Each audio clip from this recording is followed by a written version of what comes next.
You're welcome to Black Fire Network.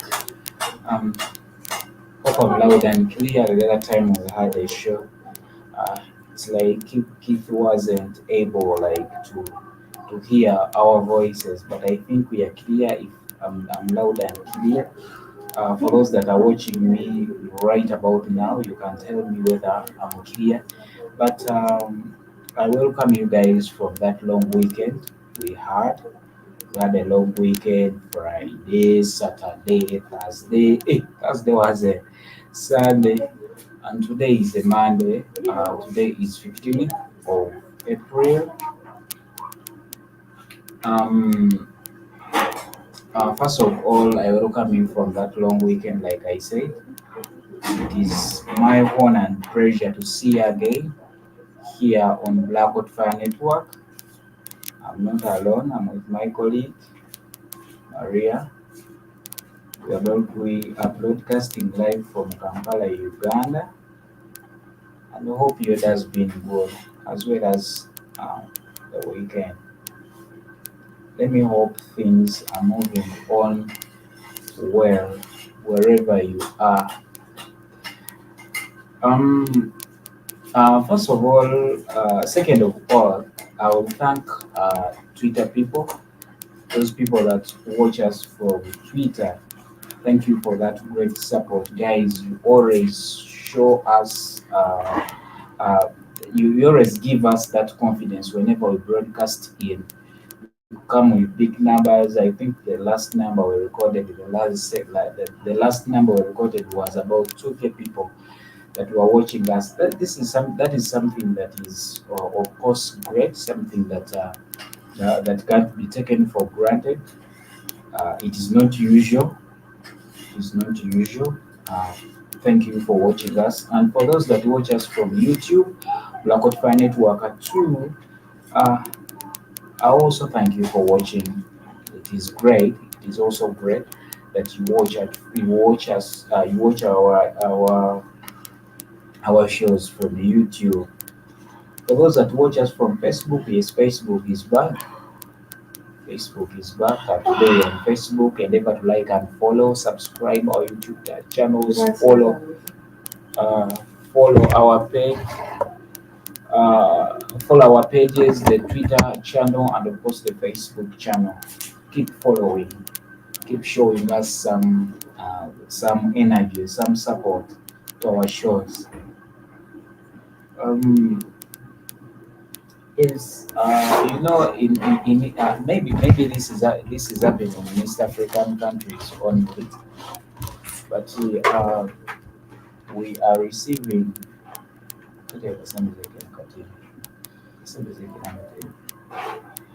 But we are receiving, of course, rains in East Africa. In Kenya, it has even turned into floods in Kenya. What were,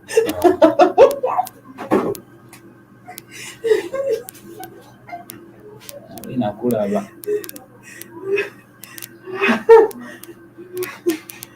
Singa ogyambala yokka obunoolateekamu lugoye munda.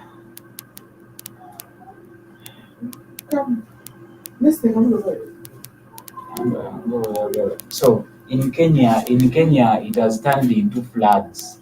We are seeing floods, rains all over East Africa. In Uganda, we had actually heavy rains last night and actually in the morning. But it rains and again we have sunshine. Like it rains and we have it rains along sunshine, which of course which is something that is of course great. Today's topic, guys, we are going to talk about Pan Africanism and, of course, different figures that came out, of course, to show some love for Africa, that came out to sensitize African people about the need to unite, about the need to revive African culture, about the need to come together as Africa, as one, of course, country and one people. And one of those people, we are going to talk about many of them, but one of them is, of course, Bob Marley. We can't take Bob Marley's responsibility for granted towards Pan Africanism. Those early days of Pan Africanism, after a certain group of Africans realized that, of course, that we are going through. Bad eras of the Bazungus and what the Bazungus had brought to Africa, and of course that had changed a lot of African people's way of life, mindset, culture. Because even right about now we are using English to broadcast so a lot. But before I go any further, I will let me allow my colleague to say hello to you. You know, it has been a week. Because of course that. Hollywood. My colleague, my team. Well, anyway, thank you guys for love and support in Black Hot Fire Network. For those who are seeing me for the first time, I'm Africa Morea. And like he said, we are broadcasting live from Kampala, Uganda. Um, of course, guys, first of all, I really, really love to thank the silent majority. The silent majority is usually the majorities that watches from Twitter. Thank you so much for loving our shows. Yeah, and of course supporting us all the time. And we also want to thank those watchers from YouTube, Facebook, and all our channels. Thank you so much. Now, it's just telling you, I'm buzzing now. And we have a lot of people, more especially um, uh, Africans actually. We have a lot of musicians in Africa, whether in Jamaica, in the US, and in Africa as Africa, who actually took it to a role that they spread the word of freedom, peace, and of course Pan Africanism.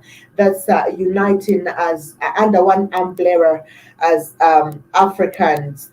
The likes, of course, is the person displayed on our, of course, thumbnail, and that is Bob Marley. We also have the likes of Lucky Dube, who was from the southern parts of Africa. We also had the likes of course, Thomas Sankara was a president of Burkina Faso, but he was also an artist, so he had songs. We have a lot of historical people. We have, of course, even if Tupac isn't recognized a man, but Tupac usually used to sing about the situation that was, of course, affecting the black people within the black communities in the United States of America. So we have seen a lot of people who are dealing with, you know, we had Maleko Magosi, we had William Klein, we had Aime Leopold, we had a lot of people really who sang about the unity of Africans, not only here in Africa but also in diaspora. So today we are going to, of course, give credit to those people, and we are going to give you a brief history to those people and why they chose to sing about Africa's unity. Of course, a lot of people, when we look at even the whites really know about Bob Marley with his songs, One Love, One, So I guess most of you Marley. know it. Yeah. Let's get together and feel African alright. Marley. So he sang that, and then he sang about, he has sung about a lot of songs, okay? Um, Survival, Get Up, or Stand Up, and a lot of songs that he has sung that are very inspirational. I would say before, uh, I don't know, me growing up, I grew up with, I always say that, I grew up with only brothers, all right? And no, my brothers, five elder brothers, and I'm the sixth, I'm followed by two little brothers, stuff, yeah. So growing up at home, we used to play music, Pan-African music. We used to play by the way, hip hop, some time back, apart from the reggae music now, there are some hip hop artists who used to sing about the real story that was affecting the black community, like Tupac and other artists. So I grew up listening to, more especially Bob Marley, Lucky Dube, Tupac. Not me, like not I want. It's not that I was the one playing this music, but my brothers really used to play that music. So this music, the music these people used to play really had a very strong message that anybody who grew up listening to this music never remained the same. At times would listen to the lyrics, and in fact, if you are weak, you'd find yourself shedding tears. At times would listen to the entire story that of course is going all around the black people. So we shall never forget those people, and for the credit, of course, and giving them the credit for the fact that they contributed a lot in informing the society and the communities about, of course, the struggles that black people are going through, and also reminding us that we need to wake up and fight. So I think that was the common word of Lucky Dube. Apparently, most people may not know about Lucky Dube. Though, Then I didn't mind his no, name. Africans do. Mm. Africans know about Lucky Dube, but not a lot of people outside Africa. Despite Africans, most of the Africans know about Bob Marley, all right? And most Africans know about Bob Marley. You may talk about Lucky Dube, an American will be like, who is that? You understand? But most of the Africans at that time knew about Bob Marley. Yeah. All right. So we knew about Bob Marley. So I guess Bob Marley was widely spread Mm. more than Lucky Dube. But Lucky Dube's music is also a soul, music of the soul. Lucky Dube is too recent because by the time I remember by the time Lucky Dube died, like that day when he was of course buried, I saw some people, I saw some people closing up shops in Uganda. We still have some people who mourn Lucky Dube till now, really. Mm. Even if there is a certain culture he gave to the Africans and most people in Africa at that time. There is that vibe he used to give. Hey, whatever, even my mom knows about Lucky Dube. She Yeah, knows about him. imagine. Yeah, my mom too. Yeah, my mom too. So And actually, when you look at most of, besides the other party, when you look at most of the styles in African countries, like a lot of people follow Bob Marley. mm, Together, mm, whenever like they have those flags they raise for Bob Marley. mm. Because man, but they are Pan-African Those are Pan flags. African flag. Yeah, but whenever Yeah, they people are believe raised, they are Bob Marley flag, yeah, but they are Pan. Yeah, so most people believe that is a Bob Marley flag in Africa. They don't know it is a Pan African flag, and but it is These people contributed a lot, and funny, their death really showed how strong they were, going to become when it comes to influencing the Mm. black people all over the globe. Mm. And because the death of Bob Marley, anyway, we shall come to that. And the same the death of Lucky Dube and most of these other people who used to sing about the truth, about the situations that were affecting black people all over the globe. Their life did not end well. Mm. You realize that most of these people were either assassinated, you Mm. understand? Most of them were poisoned, some of them were assassinated. Uh, they said Lucky Dube was given a shoe that led Lucky him Dube, to, no, it is Bob sorry, Marley. Bob Marley. Mm. Lucky Dube was shot, Mm. dead. Mm. So you can see most, they had a tragic ending. And I Mhm. think this is because I believe there is a big conspiracy behind their death, of which we shall come to revise a little bit about that. Sing Jib Jabba right on, of course, YouTube is saying, hey, you too. Hi, Jib Jabba. Thank you for coming through. How are you doing? We hope you're doing good. And how was your weekend? Okay, I would like to know how to take you through a little bit. Yeah, I gotta take my phone. Anyway,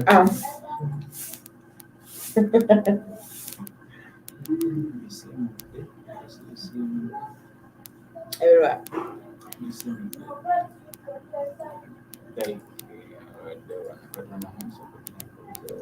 We know that Pan Africanism is something that was. Last Friday we talked about the movements that were the black movements, all right? And we did not mention Pan Africanism. We largely concentrated on the genesis of these movements, and Pan Africanism comes a little bit down um, at the struggle. But of course, we know that Pan Africanism is an ideology of uniting. I'll be brief. Uniting Africans under one umbrella. It's a patriotic movement, I should say. All right, but since today we are talking about these people that, of course, contributed to, of course, let me say, the people who are entertaining the black audience, as well as teaching and informing them about the situations that was going around within the black people around the globe, but also, uh, uh, of course, allow or giving us a chance to understand, fall in love with each other, be proud of us. I mean, it takes a long, or it takes some knowledge and consciousness for you to understand what someone, a black person in the United States of America, is going through and share the pain they are going through. It takes another level of consciousness for you to understand the pain South Africans are going through and share that pain in your spirit. So these people created that bond. They created that love. Through their music, we were able to get to know that it is not only us who are going through this, but probably someone else is experiencing even worse than what you're experiencing. Now, Bob Marley is known as a legendary Jamaican musician. We know that he left an indelible mark on the world through his cultural, powerful, spiritually uplifting, and socially conscious music. His songs continue to resonate across the globe, touching on the themes such as African unity, Pan Africanism, the struggle for survival, love, peace, and protest. All right, we know that um, Bob Marley had different albums. We remember most there is an album he used to call Africa Unite. And this album calls for unity among Africans, emphasizing the importance of coming together as one continent. I guess this is a song.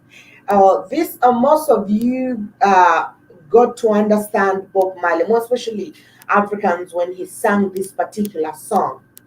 Um, Bob Marley's Africa Unite anthem or song, let me call it anthem, spread all over the world. And until now, even the young Africans still knows to sing at least the chorus of this particular song.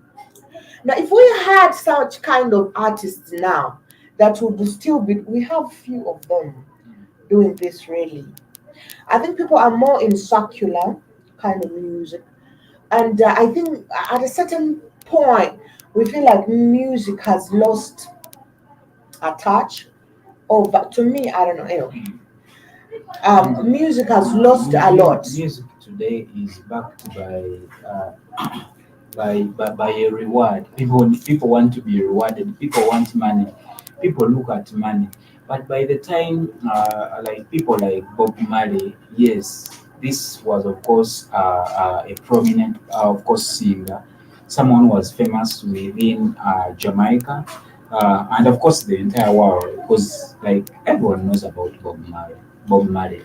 But these people were singing. These people were creating music for like they weren't focusing on money, but they were focusing on freeing Africans. They were focusing. They saw something. Being prominent, it comes with a lot of responsibility. However, different people use that responsibility. They use that fame badly. But these people, like, they used to see whatever that was going or what was going around in Africa, and of course, they wanted to use music to push things like African unity, Pan Africans, survival, love, and of course, for Africa, like a person like Bob Marley, because he was seeing. eh, because he was seeing everything that was going water. Because by the time, during that time, Bob Marley had money, had everything, known to be, of course, touched by everyone. However much he was an African, however much a lot was going on, he had money, he had wealth, he had assets, which take it up by that time. And even if he wouldn't have pushed his music through struggles of Pan Africanism and African unity, he would still prosper because he had the money. But he was doing all this as a Pan Africanist, as someone who has love for Africa. But I also believe that if someone was to make music, I also believe and think, I surrender Amber. Amber has been lost for 20 years. I believe even if someone is to sing good Pan African music or music that speaks volume or music that explains what we are going through now, they will still make money. But we have a few people who are informed about this. We have a few people who are informed, and a lot of people don't really care what is going on. And probably maybe this is why they may not be, they are afraid that they may not have an audience. People love the mainstream. There's all this other music. All right, let me first read some comments from people, of course, dropping in from YouTube. Jim Java says, black is for the people, green for the land, red for the blood, and gold for our wealth. That's the flag of the Pan African. Thank you so much, Jim Java, for explaining the colors on the Pan African flag. And of course, he also says it was wet all weekend. I'm outside working now. I dipped in to see what y'all up to. Stay well. Thank you so much, Jabba. And I'm seeing one lost friend. I surrender. I surrender. But Amber, Joel, thank you so much. Amber, it has been long. Hello, beloved chosen ones. Maria, INNOSSETU. Nice to see you both again for a long time. No see, you were greatly missed. We missed you a lot. It's been like 6 months. 6 months for real. But thank you so much for remembering. And thank you for so much, of course, Amber. Thank you for real. Jim still says that universal struggle. I thought Marley died from tetanus after stepping on a rusty nail, no, educate me more rare. All right, I'll give you the story of Bob Marley's death, but it was a planned thing entirely. Jim Jabba says, yep, today's music is soulless by design. And he also adds and says mainstream music, that is it. Um, ha, all right. Jim Jabba says the Rastafari colors. Sorry, that is amber. There are atayagala Rastafari. Okay, the Rastafari colors are black, red, gold, and green. Yeah, Black for color of the people, red for their spilled blood, gold for the shining sands, and green for the fruitful woodland forest. That's of course Joel explaining the Rastafari color. I guess we still have the same color. Um, the rest probably maybe I see the Rastafarian color. Of course, it has that. But the flag of the Rastafarian comes with a lion on it. All right, I think. Yeah. And a lion on it, and I Rasta flag.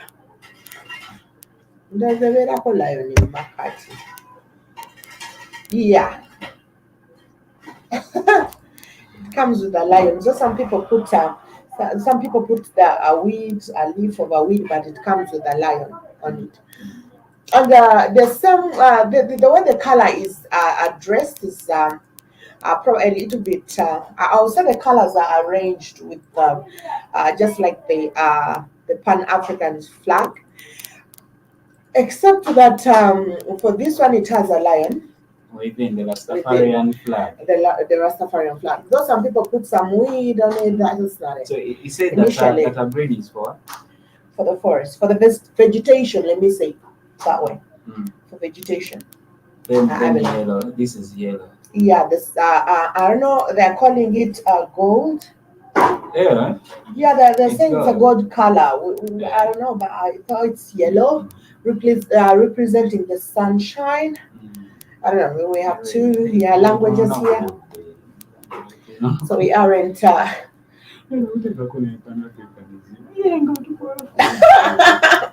Sangaseri tujyanonyana abalala kwegumale bakatude gyali kalanga kyonko gyali nagenda mukakutula.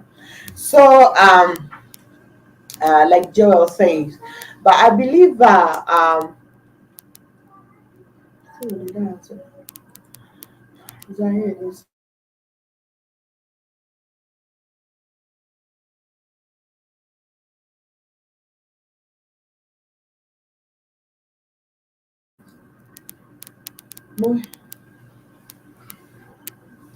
so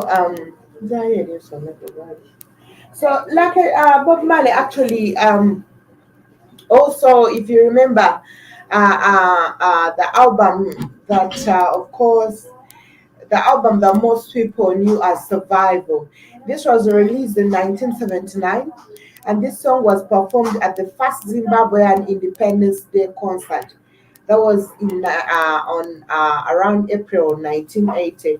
That is when Zimbabwe, of course, received her independence. And some people call that album Zimbabwe, but it's known as the Survival. And the songs in the album are extremely great. Now you can see how Bob Marley had that huge connection with of course, Africa, despite of not living in Africa. Now, if you remember another album that he I used to call Get Up, the song Get Up, Stand Up. Now, this was co-written with Peter Tosh. Now, this powerful track urges listeners to, of course, take action against oppression. It originally appeared on the Wireless, that is in 1973, and that on the album Bunny. All right, Get Up and Stand Up. I guess those are one song. Get up and down, I can get up, stand up. No, I heard of them. Bob Marley sang a lot. There is also one drop, a militant. It was a militantly Rastafarian song from the same album, Survival. And then he also sang Ride Not to Ride, a soul-stirring composition that celebrates African heritage and resilience. He also sang about top ranking. This track is from the album Survival Still. And we remember One Love, People Get Ready from the 1977 Exodus. Um, its iconic song emphasizes love, unity, and hope. I guess One Love song I usually hear most of the Bazungu singing this song. Most of the whites who, who want to be Rastafarian. I see them on social media. You even see most of their covers, the covers on their pages with the One Love stuff, with that African map with One Love, and the flag of the Pan Africans with One Love and stuff like that. But anyway, hmm, Bob Marley is someone that we ought to remember. Unfortunately, we cannot be dropping you these songs because of copyright. And like we promised Keith, we shall not be sharing. But I'm a fan of one, I love reggae music. Two, I love music that I love the soul music really. So oh, unfortunately we can't play you guys that kind of music, but you can still look up the music that we mentioned. You'll understand there is a lot to learn from Bob Marley. There is a lot of the sun is shining, get up, stand out, I shot the sheriff, Rastafarian chant. But he's one that he also sang No Woman No Cry. So we're gonna are you sure? It's a confident background. Are you sure? Zemba uzawa kaulida.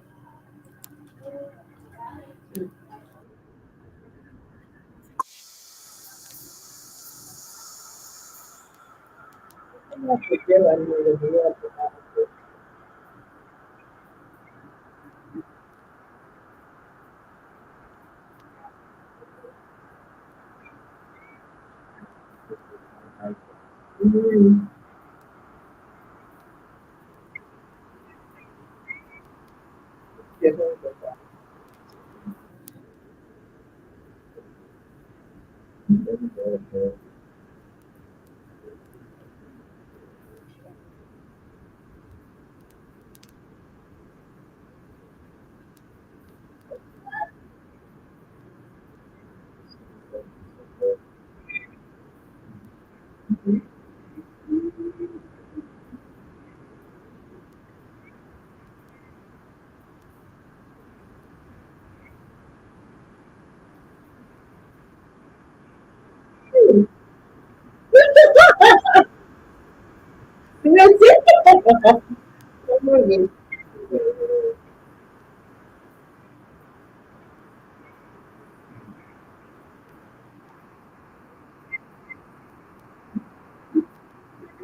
Are you sure? Again, but not really. No, it's alright. Sorry, he was playing the song in the background, and I thought you guys were, of course.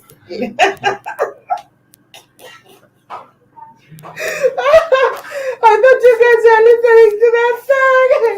Only to realize that it wasn't audible to you guys. It was only me and Innocent where.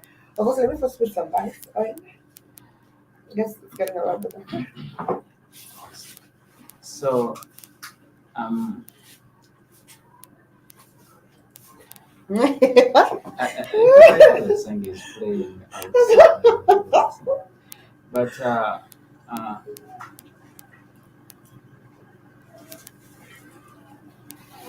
But we see that Bob Marley, of course, and the Pan Africanism and the struggle to world peace. We see that in February 2000, of course, and five. Um, Actually, the year Bob Marley's birth also is of course the same as the conclusion of World War II. So a period which of course ushered in contemporary struggle of Africans and of course the um, oppressed peoples to of course emancipate themselves from the shackles of colonialism, apartheid, institutional racism, and of course minority rule. So of course, in October 1990, of course, 45, the 50th Pan African Congress was held in Manchester, England, where activists such as, of course, George Padmore of Trinidad, Kwame Nkrumah of Ghana, Africa, and of course, W.E. Du Bois of the United States came together to map out international campaign, of course, aimed at national independence and socialism. So by 1945, we see that Nkrumah was back in Ghana after 12 years as a student and activist in the United States and the UK. Only 10 years later, in 1957, he stood before the peoples of Ghana on the eve of their hand and won independence and declare the independence of Ghana of course, in meaningless, useless, unless it is linked with, of course, the total independence of African continent. We see that at the beginning of 1960s, inside the United States, thousands of African American students were talking and, of course, increasing the militant stance against the separation, of course, and this inflation, of course, infringement of known as the struggle for civil rights. So, influence not only developments in America but throughout the world. We see that those who saw that the sons and daughters of the former slaves could effectively take a stand against the centuries of old injustice and exploitation knew they could affect change, of course, in their own geopolitical regions wherever they were. So Bob Marley, of course, emerged from independence struggles of the Caribbean during the 1950s and 1960s, where the legacies, of course, of Bob Bacall, of course, Marcus Garvey, uh, uh, of course, Amy Jenkins, of course, Garvey, Sierra James, and of course, Castro and others provided inspiration and new generation of activists and artists who sought with the patience to rapidly liberate their people from national oppression. Although Bob Marley never, of course, declared himself as a politician or prophet, his music was very, of course, reflective of the times. It inspired the peoples to not only, of course, recognize the continuation of the struggle for liberation and social justice, but to, of course, take up the international call for to reverse the social processes of colonialism and neo-colonialism. So, Bob Marley, of course, adopted the Rastafari faith, which, of course, emphasized the philosophy of Marcus Garvey and, of course, the defection of Haile Selassie from Egypt as a symbol of as symbols of the resistance of African peoples to white world supremacy and, of course, hegemony. So, for a people in the Caribbean who had been stolen from their African homeland during the period of slavery from the 15th to 19th centuries, to place their identification with Africa and its liberation and unity as, of course, primary ideology point of departure. So clearly signaled that the propaganda of the global elites had not totally, of course, obliterated the social consciousness and national with, of course, will of place. So Bob Marley and Pan-African struggle, we see that Bob Marley's identification with Africa through the Rastafari movement, coupled with a keen awareness of political developments during the 1960s, served to inspire the character and the tone of his music. So, in addition, the impact of African American struggle for civil rights and Black Power movement influenced political currents in the Caribbean.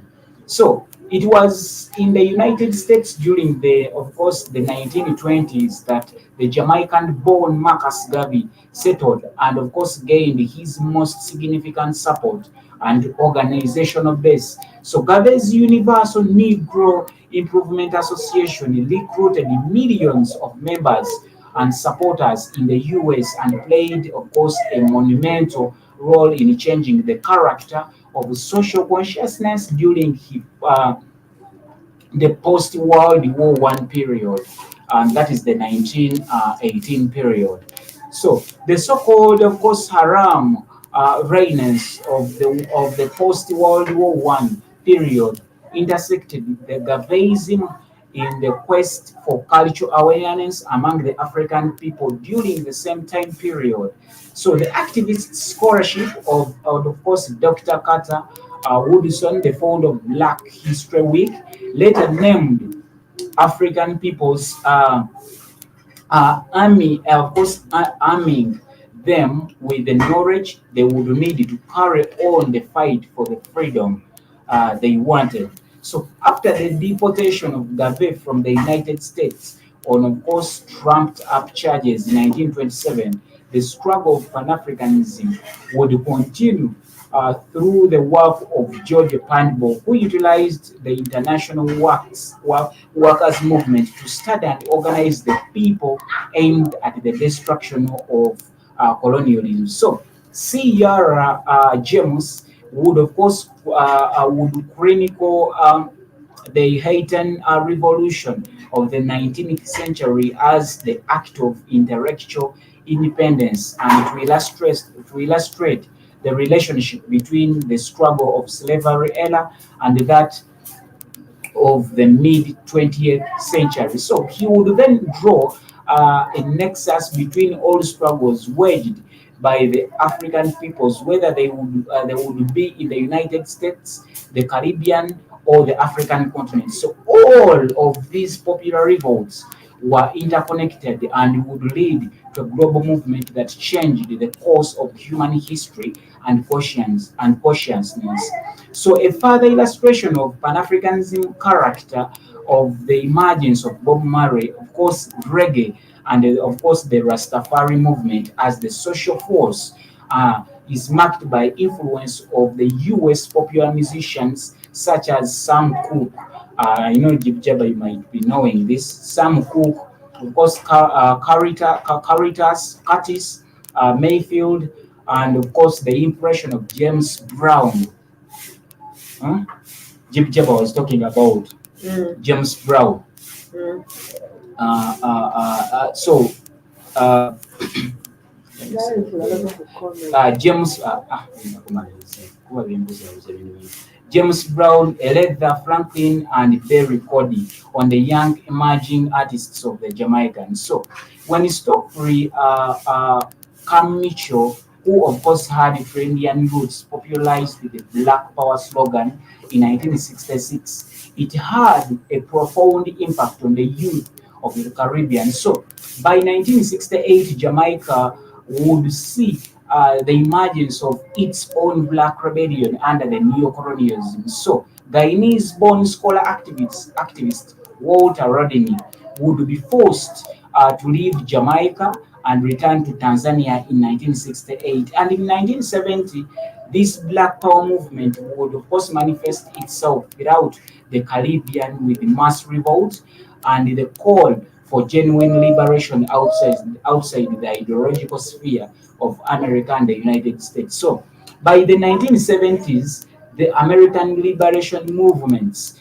were in full force. So a campaign of solidarity would emerge as a dominant political tendency in the United States and the Caribbean. So the youth of the South Africa in 1976 through their popular protests and rebellion would enhance Pan-Africanism, solidarity, and global support for majority rule throughout the subcontinent. So the same year, Bob Marley and of course Wheelers released the legendary album of Rastaman, A Vibration. On this, of course, LP, the song War caught the attention at the youth of the Western Hemisphere and the world. This song included words of a speech delivered by then late Emperor Haile Selassie, some years before the United Nations. We are African. We Africans will fight. We find it necessary. So Male said in the song, and these were words of faith. I say this as by the way, I tried to go to know it was like the Akulera Rastafarian movement that guy from Egypt.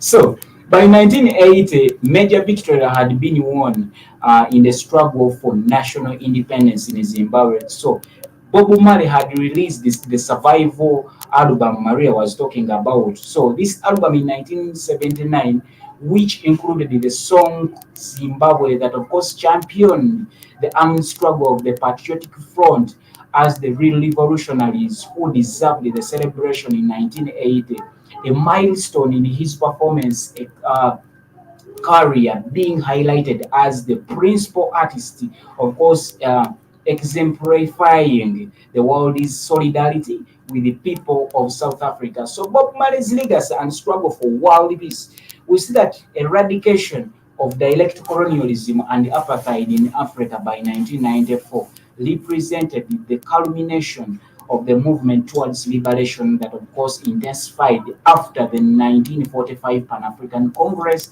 at Manchester. So that despite of the victories, the imperialist powers would seek new avenues of exploitation. The first Gulf of War in 1991 ushered in a new phase of imperialistic war and of course hegemony, with the massive bombing of Iraq, the occupation of Saudi Arabia and Kuwait by the United States military.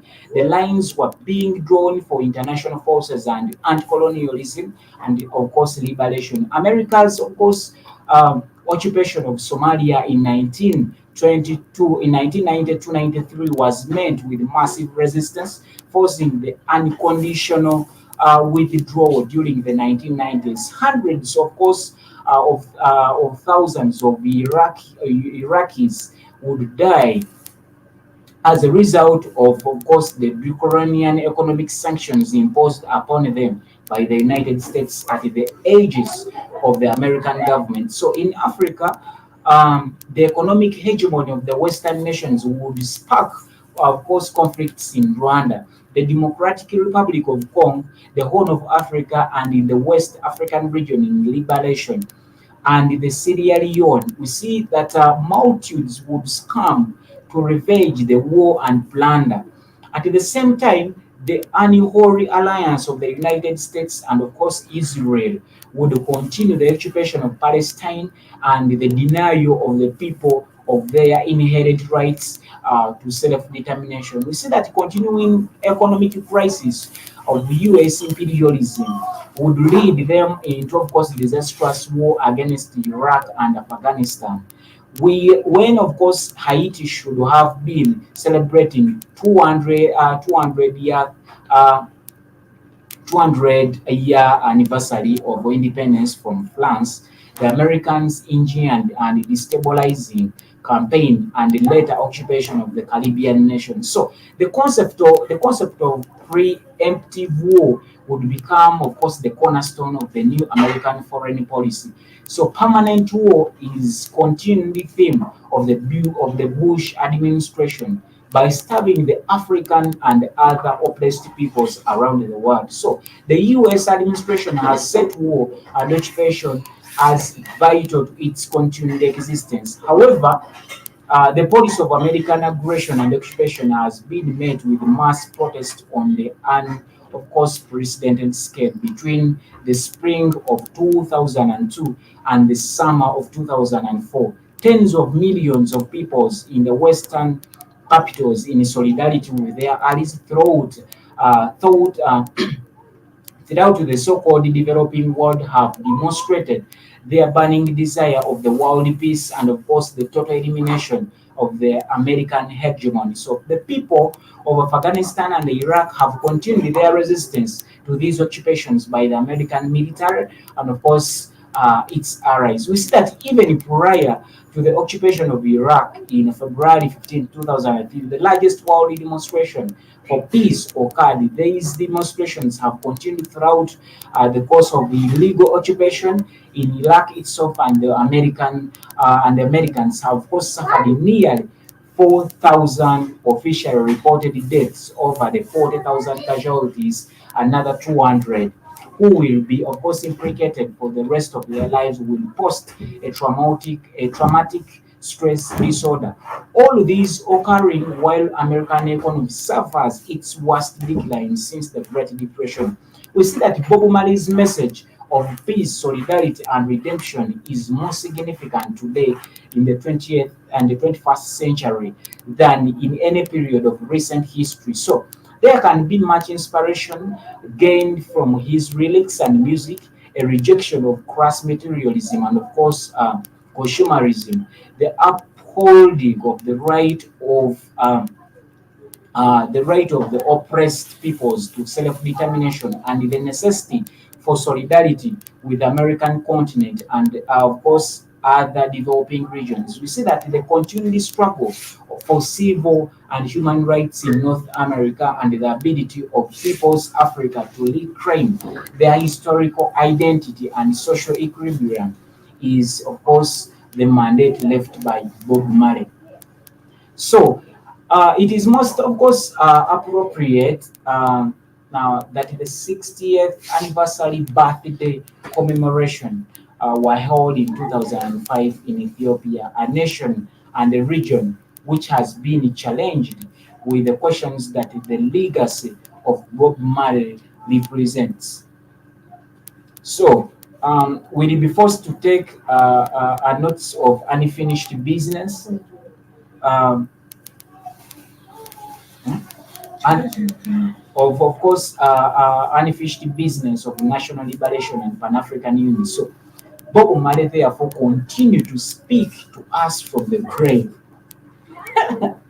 His legacy calls upon today's cultural and political warriors to emancipate ourselves from the mental slavery, for no one else can be free our minds. So, consequently, we must liberate modern society from the legacy of slavery, colonialism, racism, war, and apartheid. So a new world must be created where humanity can define itself outside the boundaries of empty conflict and of course the hegemon of the Arite minority bent on the destruction of the planet in the false pursuit of profit and global hegemony. So um uh,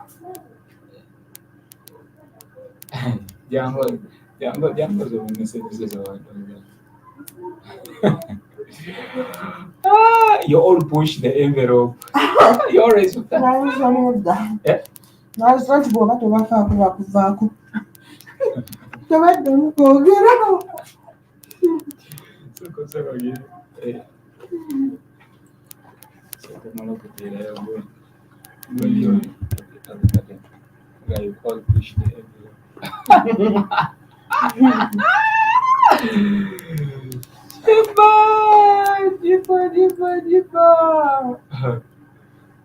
Jiba. But by the way, like I said, Bob Murray still speaks to us. However much uh, uh, he's dead now, but that doesn't, of course, guarantee that he doesn't Pamela Rufana. Muleke bw'atyo. Utandikira, eh? But he still speaks to us. Bob Marley still speaks to us even when he's not around because they like um his music still goes. When you hear his music, when you may think that it was released yesterday because they have that long lasting um those long lasting The lyrics doesn't expire. You can even feel the like it is content talking within about the what you're music going through now. right about now. Yeah, Mm. so I think that's the greatness that falls in the Mm. music of the soul.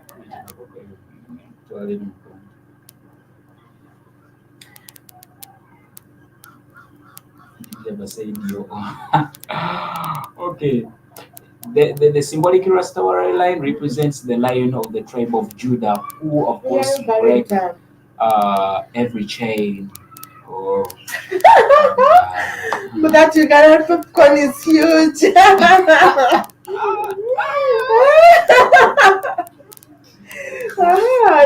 the popcorn. Oh God, the Ugandan popcorn is huge. How did you say that popcorn? Anyway, Jim Jibba, you were asking about you were asking about the death of Bob Marley. The death of Bob Marley. Most of people, we knew there was a certain time where news spread Bob Marley was, of course, died of cancer. He had skin cancer, and then again later we people say he had tetanus and stuff like that. But still, Bob Marley's family wasn't contented with the death of Bob Marley, and the people who were around Bob Marley felt like that wasn't actually the real reason behind Bob Marley's death. And of course, then we come. Then with the time we see this 76-year-old Bill Oxley, who was an ex-agent of the America's Central Intelligence Agency, of course, that is commonly known as the CIA. I'll break it because everyone knows about CIA. So this very guy was rewriting his history of the death of reggae legend Bob Marley, claiming he actually killed the legend. Now, Marley tragically died aged only 36 years old, leading music lovers worldwide to grieve as the Jamaican icon's life and career were cut short following a 4-year battle with what we believed was cancer. And of course, it was cancer. And now the story of cancer may seem untrue, as startling claims have emerged from deathbed, confession made by the ex CIA officer. At that time when Oxley was making this confession, he was on bed. All right, and like we know, a lot of people do a lot of things, and with that belief of Jesus is there and stuff. I guess he wanted to confess his sins so that he can be forgiven because he knew he was going to die. Now, he of course confessed killing Bob Marley when he was on his sick bed. These are his own words. No one said he said these words to the press. He let the world know, all right, that he killed Bob Marley. Oxley is alleged to have claimed the murder of Marley among 17 other assassinations for for the American government between 1974 and 1985, at a time when he said the CIA was alone itself. Now, Oxley, of course, he reportedly worked as an operative for the CIA for 29 years. He's alleged to have said he was often used as a hitman on targets deemed to represent a threat to the interests of the United States of America. Now,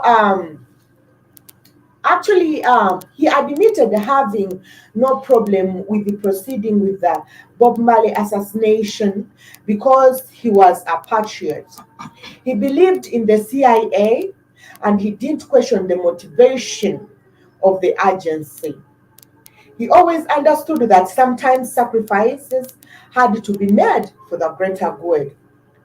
Now, according to the conspiracy theory, Oxley used used the fake press Interesting.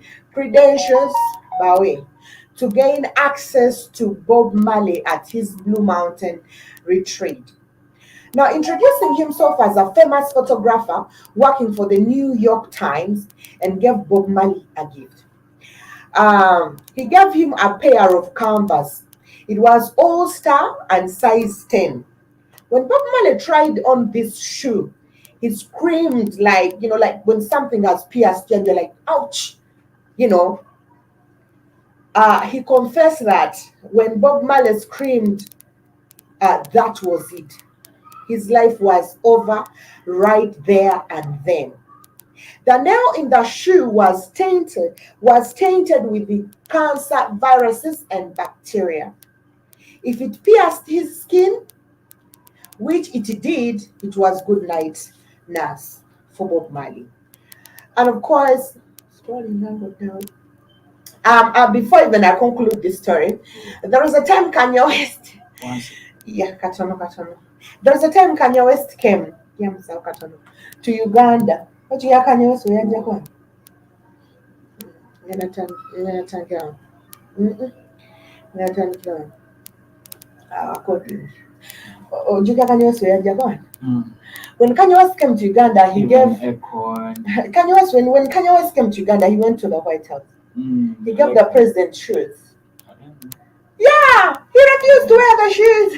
He even asked the president to wear the shoes.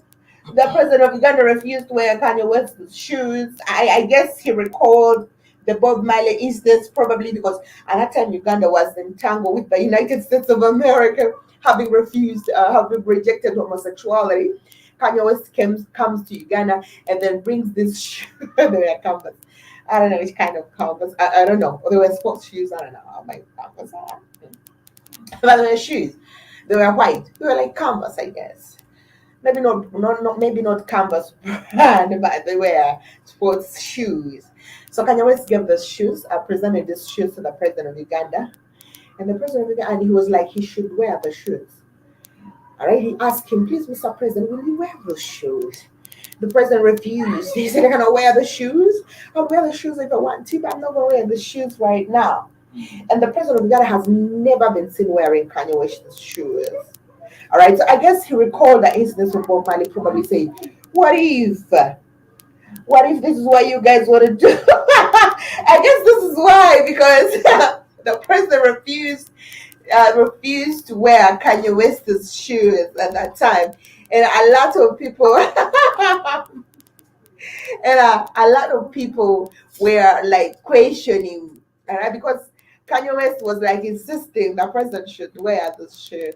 Like the president of Uganda, of course, Museveni should wear the shoe. The guy refused to wear the shoes. And this takes us back to the story of Bob Marley, of course, being given a size 10 canvas shoes by the CIA agent at that time. And of course, the shoe had nails that were covered with, of course, cancer viruses. At the moment Bob Marley wore these shoes, the nail pierced him, and that was the end of Bob Marley. And he did not die instantly. So was there, excuse me, all right. Even I'm so concerned about it.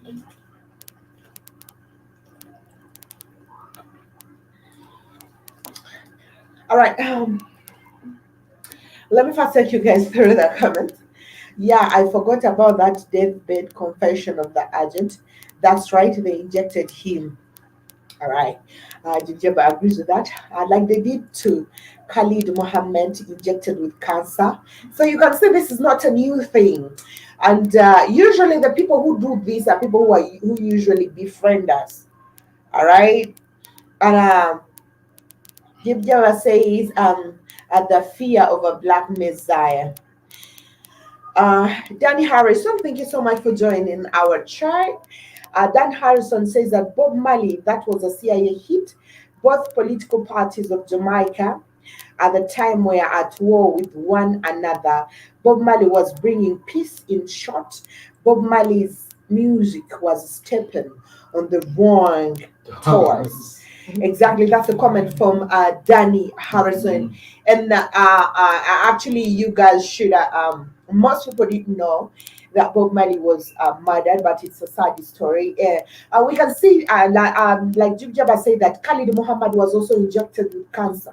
So we have seen a lot of tragic death that befalls most people who are up against this oppression, the imbalance of course, freedom within the globe. Now, Museveni has some, yeah, yes, Zay's top go with his cool heart. He has some, yes, I don't know what that is. That's easy. The easy. I've never taken time to watch the Yeezys. I'll try to look at it again. I don't know. The easiest to go with his cold hand. All right, so yeah, Jim Jabba. So Kanye West, when Kanye West came to Uganda, he remember that time Seven was in wrangles. I should use that with the United States and United Nations and everyone, more especially the European nations, were against him for having, of course, refused.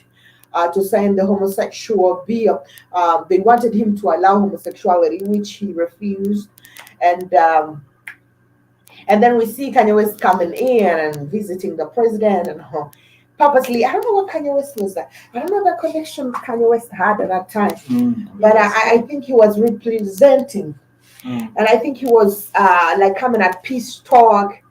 All right, because you cannot be an artist and you come purposely. You want to see a president of a country, stuff like that. But yeah, you directly go to the state house. But I've never seen Akon too coming to Uganda.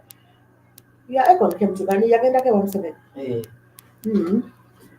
Neka just yajja basically kwa your relationship. Yeah, Akon yakola music concert. Akon usually does. Yajja nazaleyo n'abaana yabalekawo bayitirivu.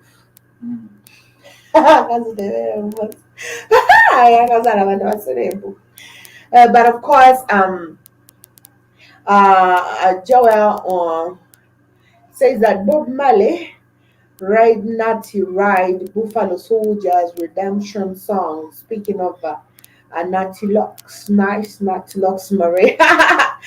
Don't use product gang for less is more. Use only extra virgin oil. Okay, thank you, Joel. Thank you, Joel. Thank you. All right, so that was back to of course Bob Marley's story of how he was murdered. This CIA agent knew exactly that his life was over right there and then. The nail in the shoe was tainted with cancer viruses and bacteria. And of course, it did pierce. Um, scrolling.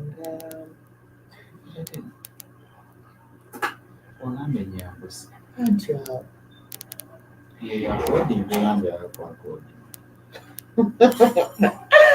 now we know that this was the. These are not stories that we have created. This ex-CIA agent himself confessed when he was on his deathbed.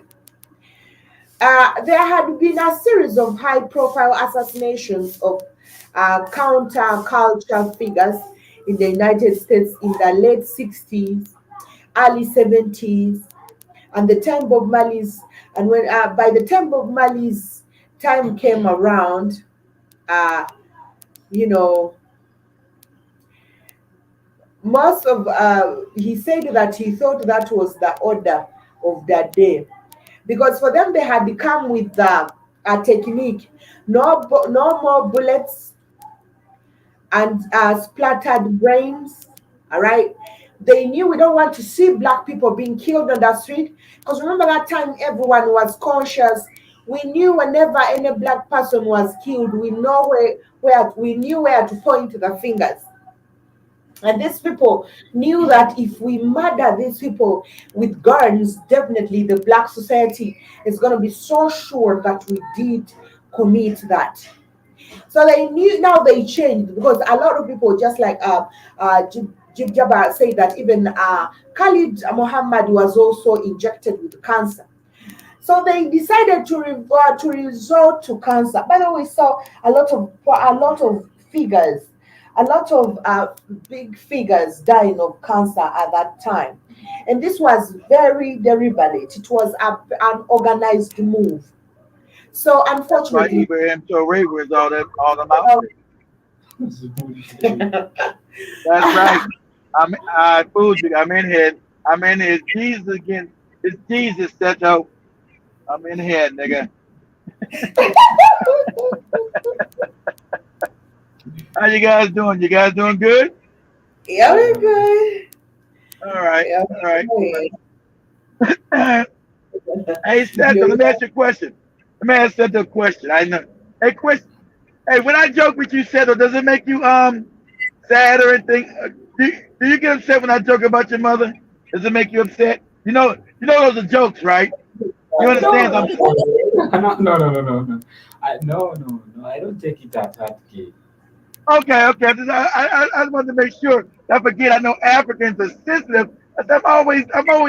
I'm always joking with Seto. I don't want him to get all mad. He keeps talking about my mama. No.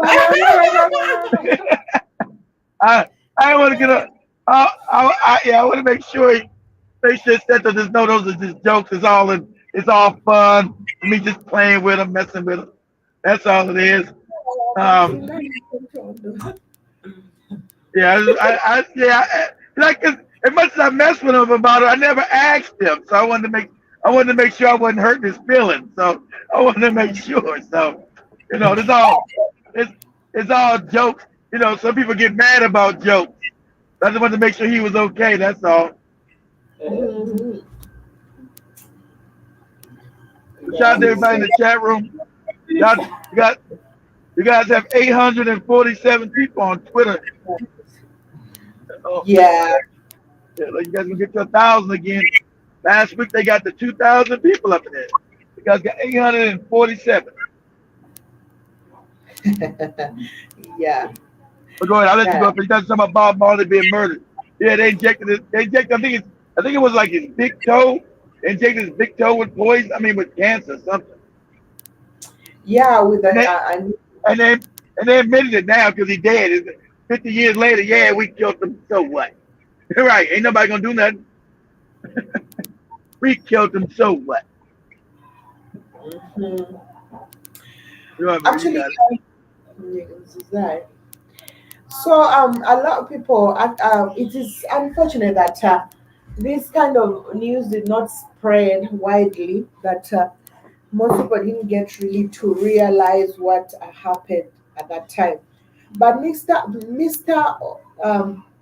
This very CIA agent, the ex-CIA agent Oxley, said that he kept close contact with Mali during the final years of his life, ensuring that the medical advice he received in Paris, London, and the United States would hasten his demise rather than cure him. So Well, they he had made to sure kill that him.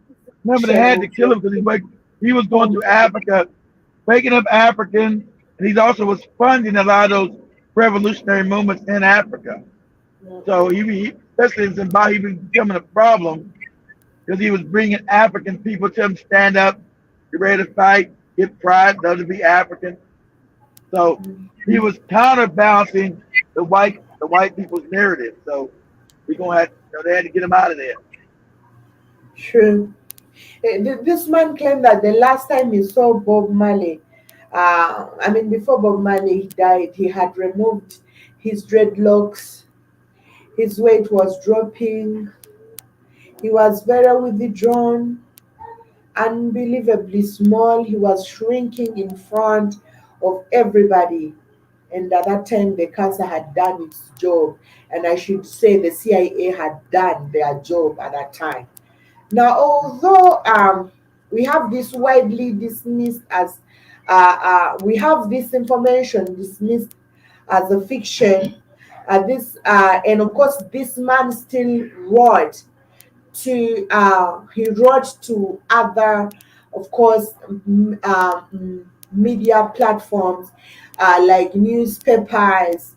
He let this go viral because he wanted to, of course, receive, I think, forgiveness.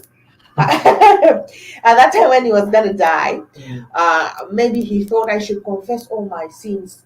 Since now I'm gonna die, maybe now these are people who believe in heaven. Mm. Mm. I guess he knew he was going to meet with Bob Marley. Mm. He knew, of course. He knew they were going to meet.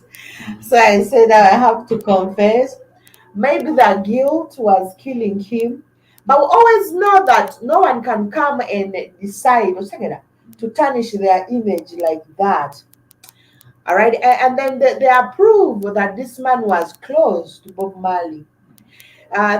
He gave pictures that, of course, showed that he was with Bob Marley with his camera, which of course proves their claims.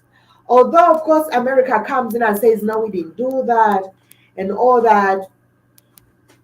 But of course, we know, Joel said, that there was a lot that was going on at that time in, of course, Jamaica. A lot of political parties were hitting each other. There was a lot, and of course, Bob Marley was contributing a lot to the unity of course, Jamaica. Remember, like we always say here on Black Fire Network, there is a reason why Africa has a huge rate of instability.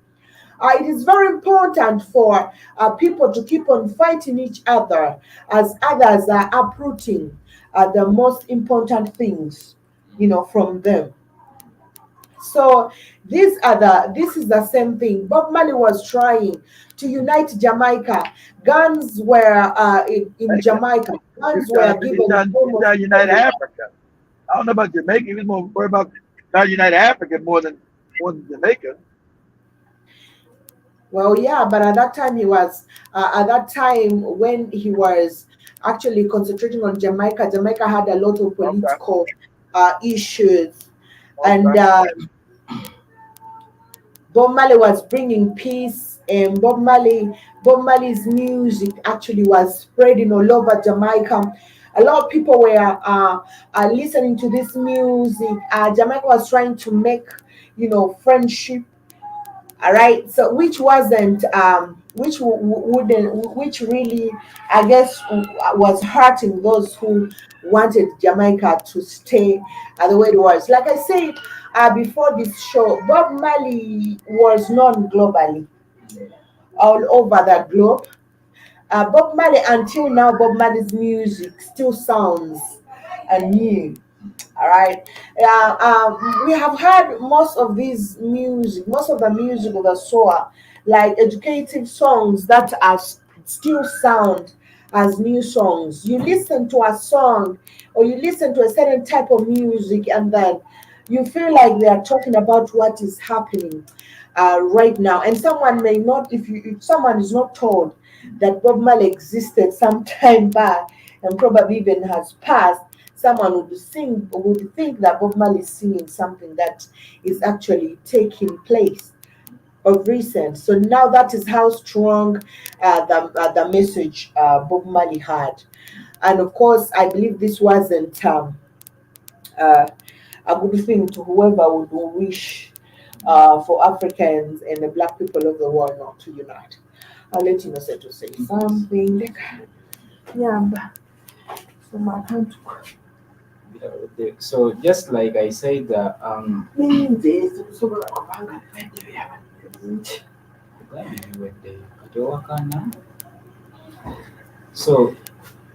just like I said, like we have a lot of people like talk about the Rastafarians in, of course, in Africa, not even actually in Africa, even like even in Western world, we have a lot of people that talk about the Rastafarian, but yes, Bob Marley is not actually the initiator or like the person who introduced Rastafarianism in, of course, the world. However, he tried to push this movement. At first, this movement had its aims, and by the way, like I said, when you look at Rasta people in Africa, these are the calmest people. The Rastas, they have their belief. So as Bob Marley tried as much as possible to unite Africa through different albums, through different songs, and to engage in, of course, different to engage in different ceremonies, just like at the independence of Zimbabwe. This guy was there to, of course, preach Pan-Africanism and Africanism among Africans to make African people aware of their identity. Because, like imperialism and colonialism, even neo-colonialism, its aim is, of course, to destroy African identity, to see no more African Exactly. existence.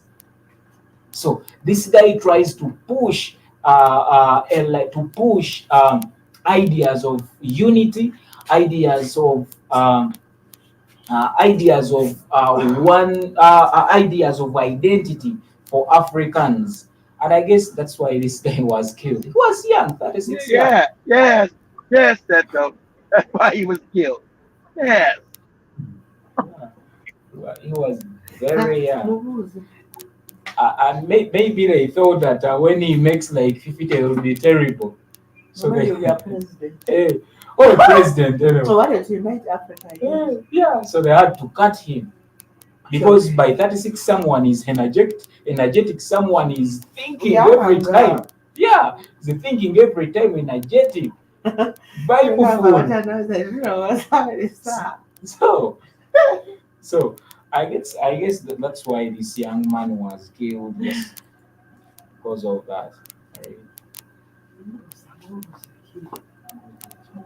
Now, something I talk about it.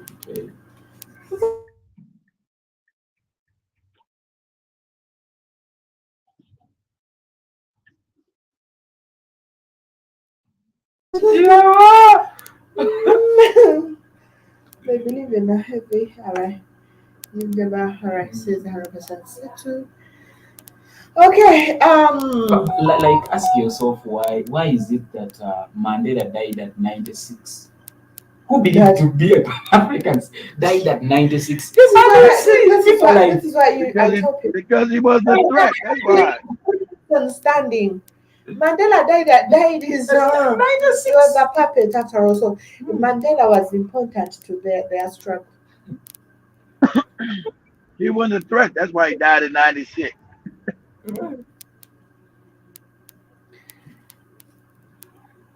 Anyway, you'll get a by So the death of Bob Marley from not what was that?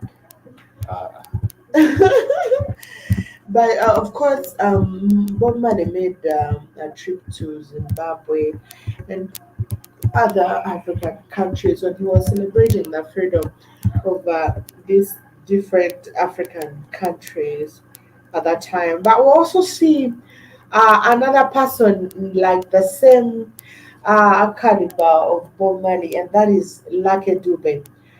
He was known as Lucky Philip Dube. This was the iconic South African reggae artist.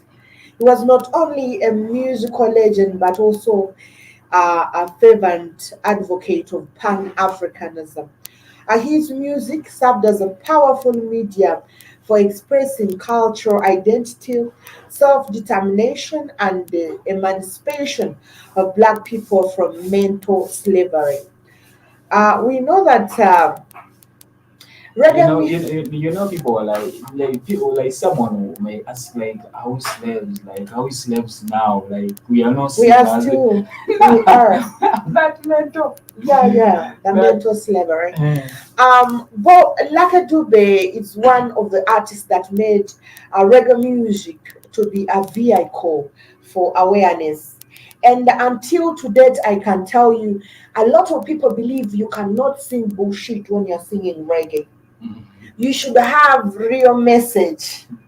This was and these are the people who gave reggae music a meaning. All right, Shout out, because we shout the out to only all time we're thousand. supposed to Shout out to all listen. 1,026 here, Maria. We're giving a shout that you guys got 1,026 people in here. Yeah, thank you guys, thank you. Most people believe the people who listen to reggae music are people who want to learn, the people who want to listen to a proper communication. And Philip Lake Dube, a South African icon, made this so visible in Africa. He made reggae music a vehicle for awareness. Lake Dube's reggae music was more than just catchy. It was more than catchy tunes. It carried profound social political messages. Through his lyrics, he addressed themes such as cultural pride, self-awareness, and the struggles faced by black community. Reggae as an art form, of course, it became a source of social cultural awareness for the black race. Lakadube used it to communicate essential ideas and awaken consciousness. Um, by the way, before you make that communication, Mm. I don't know if there is anyone who has ever listened to Lakadube's music and remained seated. Mm. But can you listen to reggae music and remain when you are seated? I don't know. Maybe I just love it. I don't know. It is just something that you can never listen to when you're seated. It is something that will hyper. I don't know. It gives you that. Mm. Sorry, I'm You speaking just in like our language. It gives you that you feel. just There like is you just that you just like meditation you type just of like to feel dance, with Maria. Get the out. You music so you much. just like to dance. Get out of here. No, no, but maybe you never listen to reggae music. Have you ever? More especially the one, most of the one that contains a lot of Pan Africanist message in it. I think it is like a meditation kind of way. Like you listen, your brain awakens, your consciousness awakens, you embrace the reality, you get to know what is going on around. And by the way, I think nowadays it is a little bit losing, but it hasn't lost yet because most people don't involve in reggae because it is, first of all, it is very hard for someone to create such kind of catchy lyrics in a very nice rhythm and flow. But reggae music for people who have, of course, listened to the likes of Bob Marley and of course Lucky Dube, who represented reggae music all over Africa and the entire world. So uh, we realized that, of course, he made reggae music, of course, uh, so visible in Africa, and it was essential, and it had ideas of awakening the consciousness of the black people all over the world. Now, when it came to Lucky Dube, the essence of the Pan Africanism to him was an ideology that, of course, sought to unify people of African descent across the globe, which, of course, is the ideology of Pan Africanism. Now, it aims to bring the gap between the African diaspora and the African continent. We know that Laka Dube's music resonated with Pan Africanist thought. He emphasized the importance of Black identity and challenged the perception that life abroad in Europe, for instance, was inherently better. All right. So his track titled The Other Side, which of course was released around 2003, exemplified this perspective. In it, Lakadube questions whether Black people truly need to migrate to foreign lands to realize that there is no place like home. So Lake Dube, of course, unwaveringly Lakadube's unwavering belief in Pan Africanism left an indelible mark. His music continues to inspire generations, promoting freedom, unity, and pride among Africans. Now, even during the oppressive apartheid regime in South Africa, Lakadube stood against racism and used his art to advocate for African liberation. His legacy lives on, reminding us that music can be a potent force for for change and social awareness. We know that in celebrating Lucky Dube's contribution, we honor a true Pan Africanist who used his talents to uplift his people and promote a vision of unity and empowerment. And of course, like I said, most of these people, their death wasn't, a normal death. And yes, Lucky Dube was shot dead when he was heading home, driving his car. Some people claim that he wanted to, of course, to join politics, and he would gain a huge support since he had a huge following and a huge population that loved his music and believed in his, of course, um, um, believed in him as a person because he had the right cause that all the black people and Africans loved, and that's unity and loving each other all over the globe. And of course, he was a threat to the political environment in the southern part of Africa. And yes, Lucky Dube was killed at a young age as well, unfortunately. So this is how we're seeing a lot of people who decide. Innocent was like saying, all right, everybody talks about Nelson Mandela. And Nelson Mandela died when he's old. Yeah, 96. 96 years of age. If Nelson Mandela was struggling from the black people, I can say this He with would no have fear, died he even would in have the died prison. long time ago. Nelson Mandela would have been died in prison because there is nobody who stands to fight for the black people that remains alive. We have seen this, and history is repeating itself over and over. So this actually showed that these people were actually a threat to whoever was up against black unity. Because if Black Dube, with his belief, and actually he started at a young age during the days of apartheid policy, he did not just start of recent. His music was spreading all over. He was arrested sometime and taken to prison during the struggles of the apartheid in, of course, South Africa, when he used to sing this kind of songs, and people used to say his songs actually are causing chaos and all that. But he was trying to inspire the South Africans in Soweto, in other places. Um, of course, we know he grew up with his mom, Yekam. The story of Lucky Dube is yet another story. And of course, we shall look into that a little bit. But now we shall also look at another figure, John Brown Rushmore. Of course, John Brown is a figure, is a Jim Jabba's colleague. Jim Jabba loves to talk about John Brown. John Brown is a figure who played a significant role in the Pan African movement, yet his contributions are often overlooked. All right. Um, John Brown was an educator and abolitionist. John Brown was the first African American graduate of Maine's Bowdoin College. He co founded Freedom's Journal, that's American first newspaper owned, operated, and edited by African Americans. Now, his commitment to the abolitionism and education laid the groundwork for his Pan Africanist endeavors.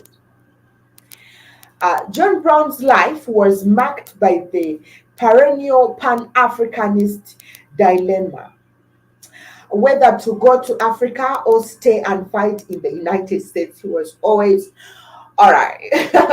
Of course, he wished to go to Africa, okay, but he knew he's leaving the black the African American in America going through a lot and as well. But he also thought I needed to go to Mamaland to bring change. But again, how am I leaving my brothers and sisters in the United States of America? So of course, he migrated later. He migrated to Africa and became the first black governor of the Maryland section of Liberia. Now, as his internal struggle and resolution were observed by the public, making his ideal unique and influential. Despite his accomplishments, Brown's writings have rarely been of course, ontologized. It has rarely been anthologized. His powerful analytical voice on race remains relevant today, addressing the condition of African Americans and advocating against white supremacy and for the black emancipation. Now, John Brown, a pioneering role as an educator, abolitionist, and a Pan Africanist, deserves recognition. Now, his life and writings provide valuable insight into the African diaspora and the broader history of his times. Now, most people don't really know about this guy, but it takes guts for someone to decide to leave the United States of America and says, I'm going back to Mama Land. That's a huge consciousness. And that someone's mind must have developed to a certain level. He decided, and of course, he settled in Liberia, where he became the first black governor in Liberia. But even in Liberia, he still kept on writing a lot about um, the black people in the struggles that people are going through.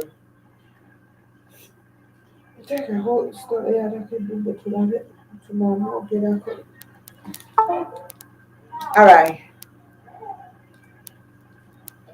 So,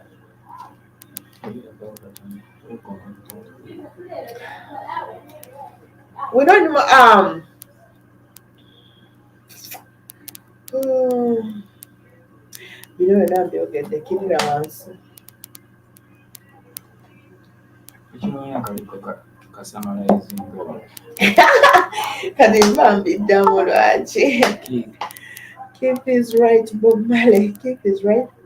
Bob Marley was quickly dispatched due to his revolutionary activation song Zimbabwe during Zimbabwe revolutionary fight for freedom.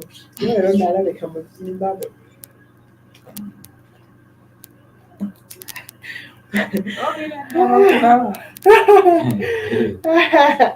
But of course, I want to thank the silent majorities. And when I say silent majorities, just know those who watch me from Twitter. Yeah, they are away. But and of course, not to forget those who are watching us on Facebook and YouTube, and also where was I? So Facebook, YouTube, Twitter. Yeah, Twitter. yeah, thank you guys. 'Cause let me do the bridge. Yeah, you guys had 1,250 people on Twitter. 1,250 Yeah, people. yeah. So, of course, that was Brown. Most of you already know about him. But of course, to take you a little bit on Lucky Dube, we shall probably maybe some of you didn't know about Lucky Dube. But Lucky Dube, of course, died on the 8th of October. That was in 2007. He was killed in Johannesburg suburb um, of Rosettville shortly after dropping two of his seven children off at their uncle's house. Dube was driving himself, of course, ah, but the guy they claim the guy who claimed to have killed Black Dube says that for him he just wanted to steal the car. He didn't know it was Lucky Dube in that car. Actually, he even said he loved Lucky Dube so much. Okay. He claimed that he loved Lucky Dube so much, he wouldn't have killed him. He just wanted to steal that car, and unfortunately, he had to fire. And the story goes on. And that case just died. There, wait, yo. And I will say that police reports suggest he was shot dead by carjackers who did not recognize him and believed that he was a Nigerian. I think Nigeria Now, 5 men were arrested in connection with the murder. 3 were tried and found guilty. That was on the 31st of March 2009. 2 of the men attempted to escape and were caught. The men were sentenced to life imprisonment. So this they thought anyhow. So but I don't know. Maybe they just come from nowhere and decide to steal, or they just have to follow the car for some time. I don't know how carjackers run their shit, but there is no way they would have thought Lucky Dube because he was a prominent person. Now he was a prominent person. He was even in Uganda. Yeah.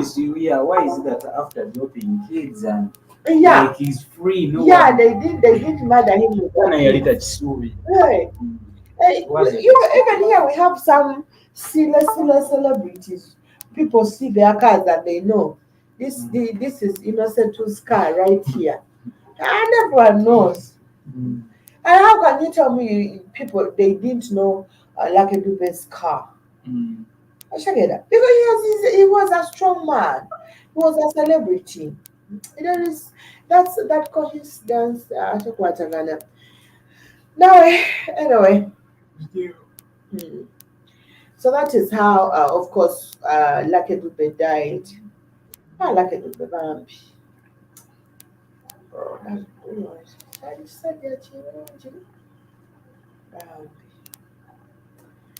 Anyway, may he rest with the spirit flowing in you. Some of you will check out bana bali mu kuba ayisolo kashina etambula bwe sinawulirako omutima nga we muvaamu. So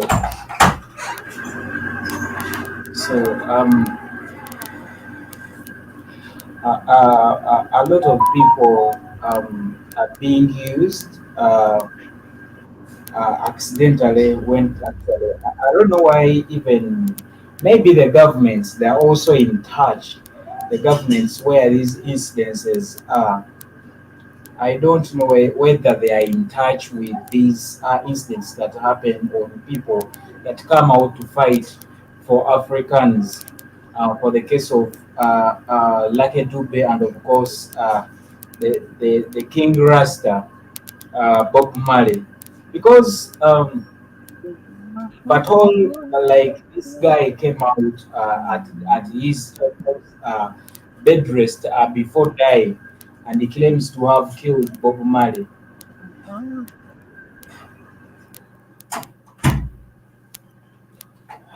And of course, like no further investigation now. Were the people like, of course, if you die of a disease, if you're like cancer or anything, no one is going to follow because it is a disease, it is cancer.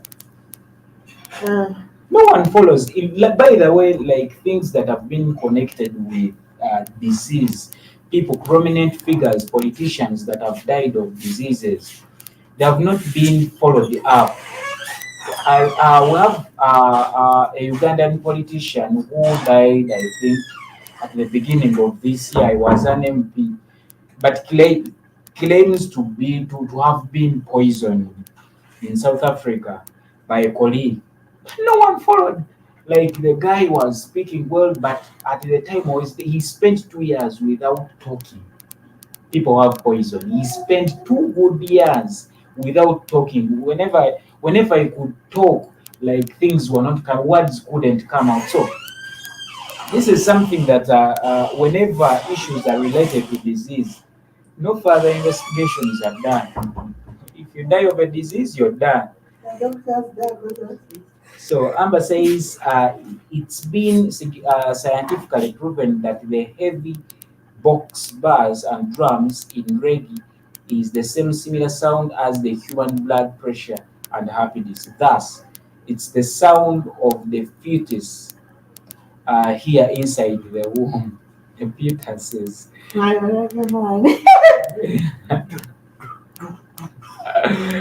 Oh no! Yeah, inside the womb. I also love reggae music. Actually, before even the show, I came listening to reggae music because I love how those drums, those guitars, because they are too natural. Yeah, drums are too natural. Drums are too natural. I'm going to do I'm going to do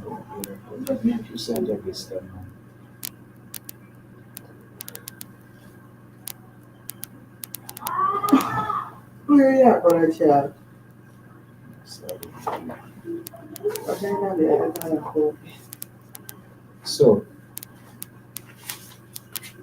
that is Bob Marley.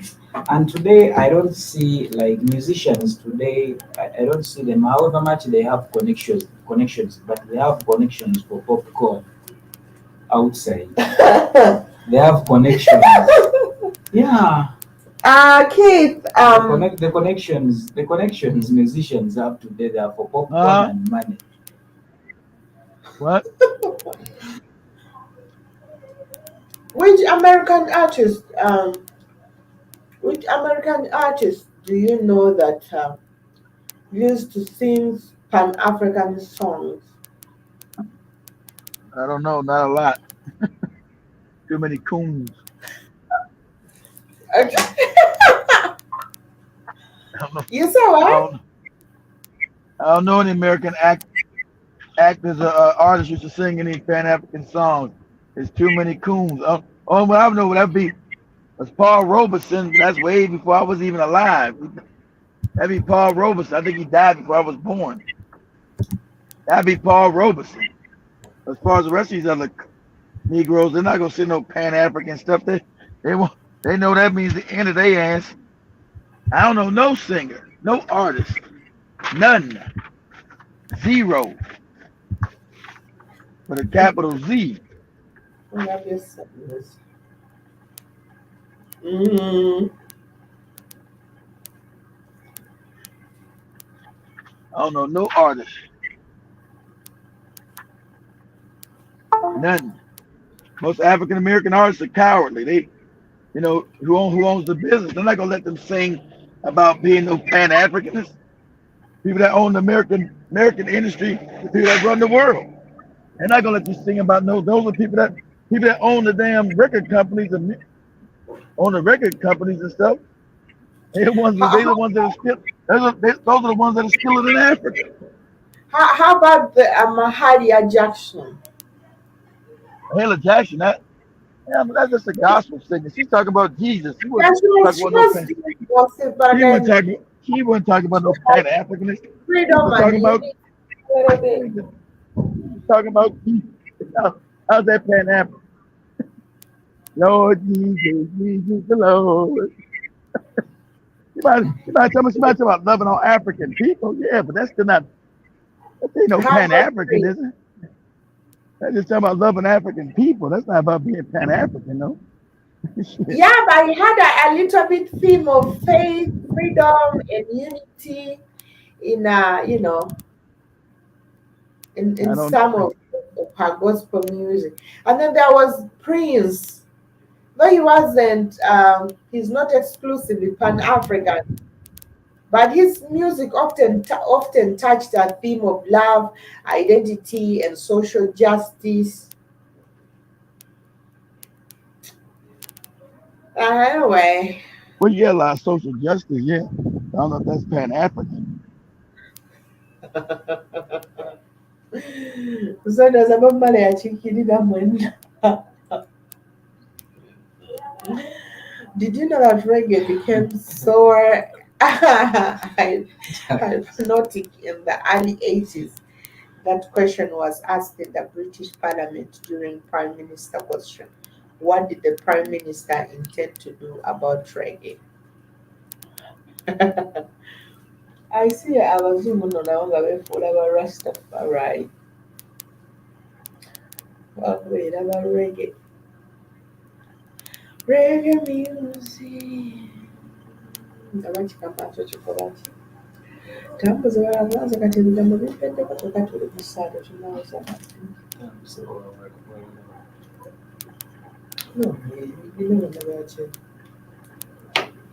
ekyo kutereko we wasomedde.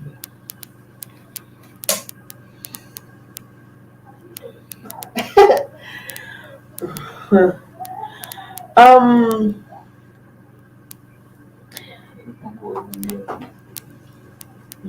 teekayo ataate bintu biina bibyawo bingi birabafuna bintu ki nsobedde naawe kati obwo nabufolda lwaki bulimu ki kale saba nga mwana muto naawe I know, but you don't have to remind me all the time.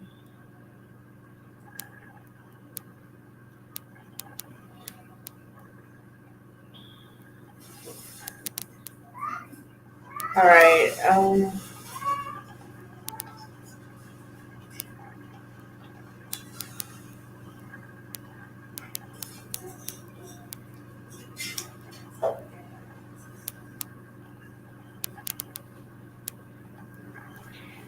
We know that we have had a lot of leaders in Africa who actually claim that they are Pan-Africanists, but we have not seen the visible part of Pan-Africanism in their governance or leadership. But of course, let me take you a little bit, let me remind you a little bit. Let me give you a reminder of Pan Africanism, a brief history of this, and then we shall, of course, get to look at other good Pan Africanists who really touched the world with their Pan Africanist music. Now, Pan Africanism emerged at the end of the 19th century as an idea and later an action program by the Africans in colonial territories. Now, a response to slavery, imperialism, colonialism, and racism. We know that from the onset, Pan Africanism became an antithesis to European imperialism, domination, and racism. Of course, the idea of Pan Africanism was intended to challenge the main activities of European imperialists, namely the slave trade, European colonialists of Africa, and racism. Basically, this was an ideological response to the 1884 to 85 Berlin conference.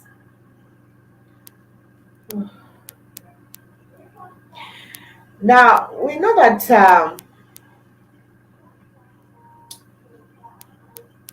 we have seen there have been a lot of through evolution of Pan Africanist thought and practices that, of course, happened around the 20th century. We saw Pan Africanism as a universal expression of Black pride and achievement. Two, we saw Pan Africanism, a return to Africa by the people of Africa descendants living in the diaspora. Three, we saw Pan Africanism, a harbinger of liberation And also, we saw Pan Africanism, the political unification of the continent. Now, for the 20th century, African struggles, Pan Africanism meant a vehicle that was used to reclaim African history and rediscover the African personality that had been subjugated under European cultural domination.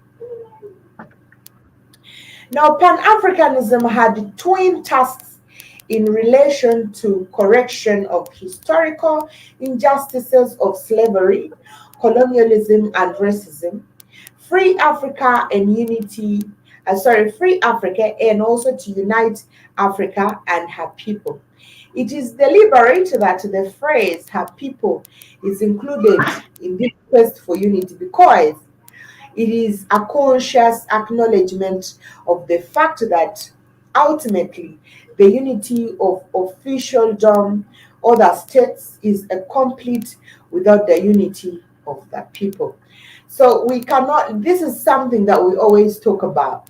We cannot talk about Africa united, us having the same currency, us having a free movement, a will to movement, cutting off the borders, breaking the chain of course, the breaking the chain of slavery and all that, without us, of course, uniting and accepting that despite your being a Kenyan or a Nigerian or a South African, a Cameroonian or an African American, we are all African people or we are all one.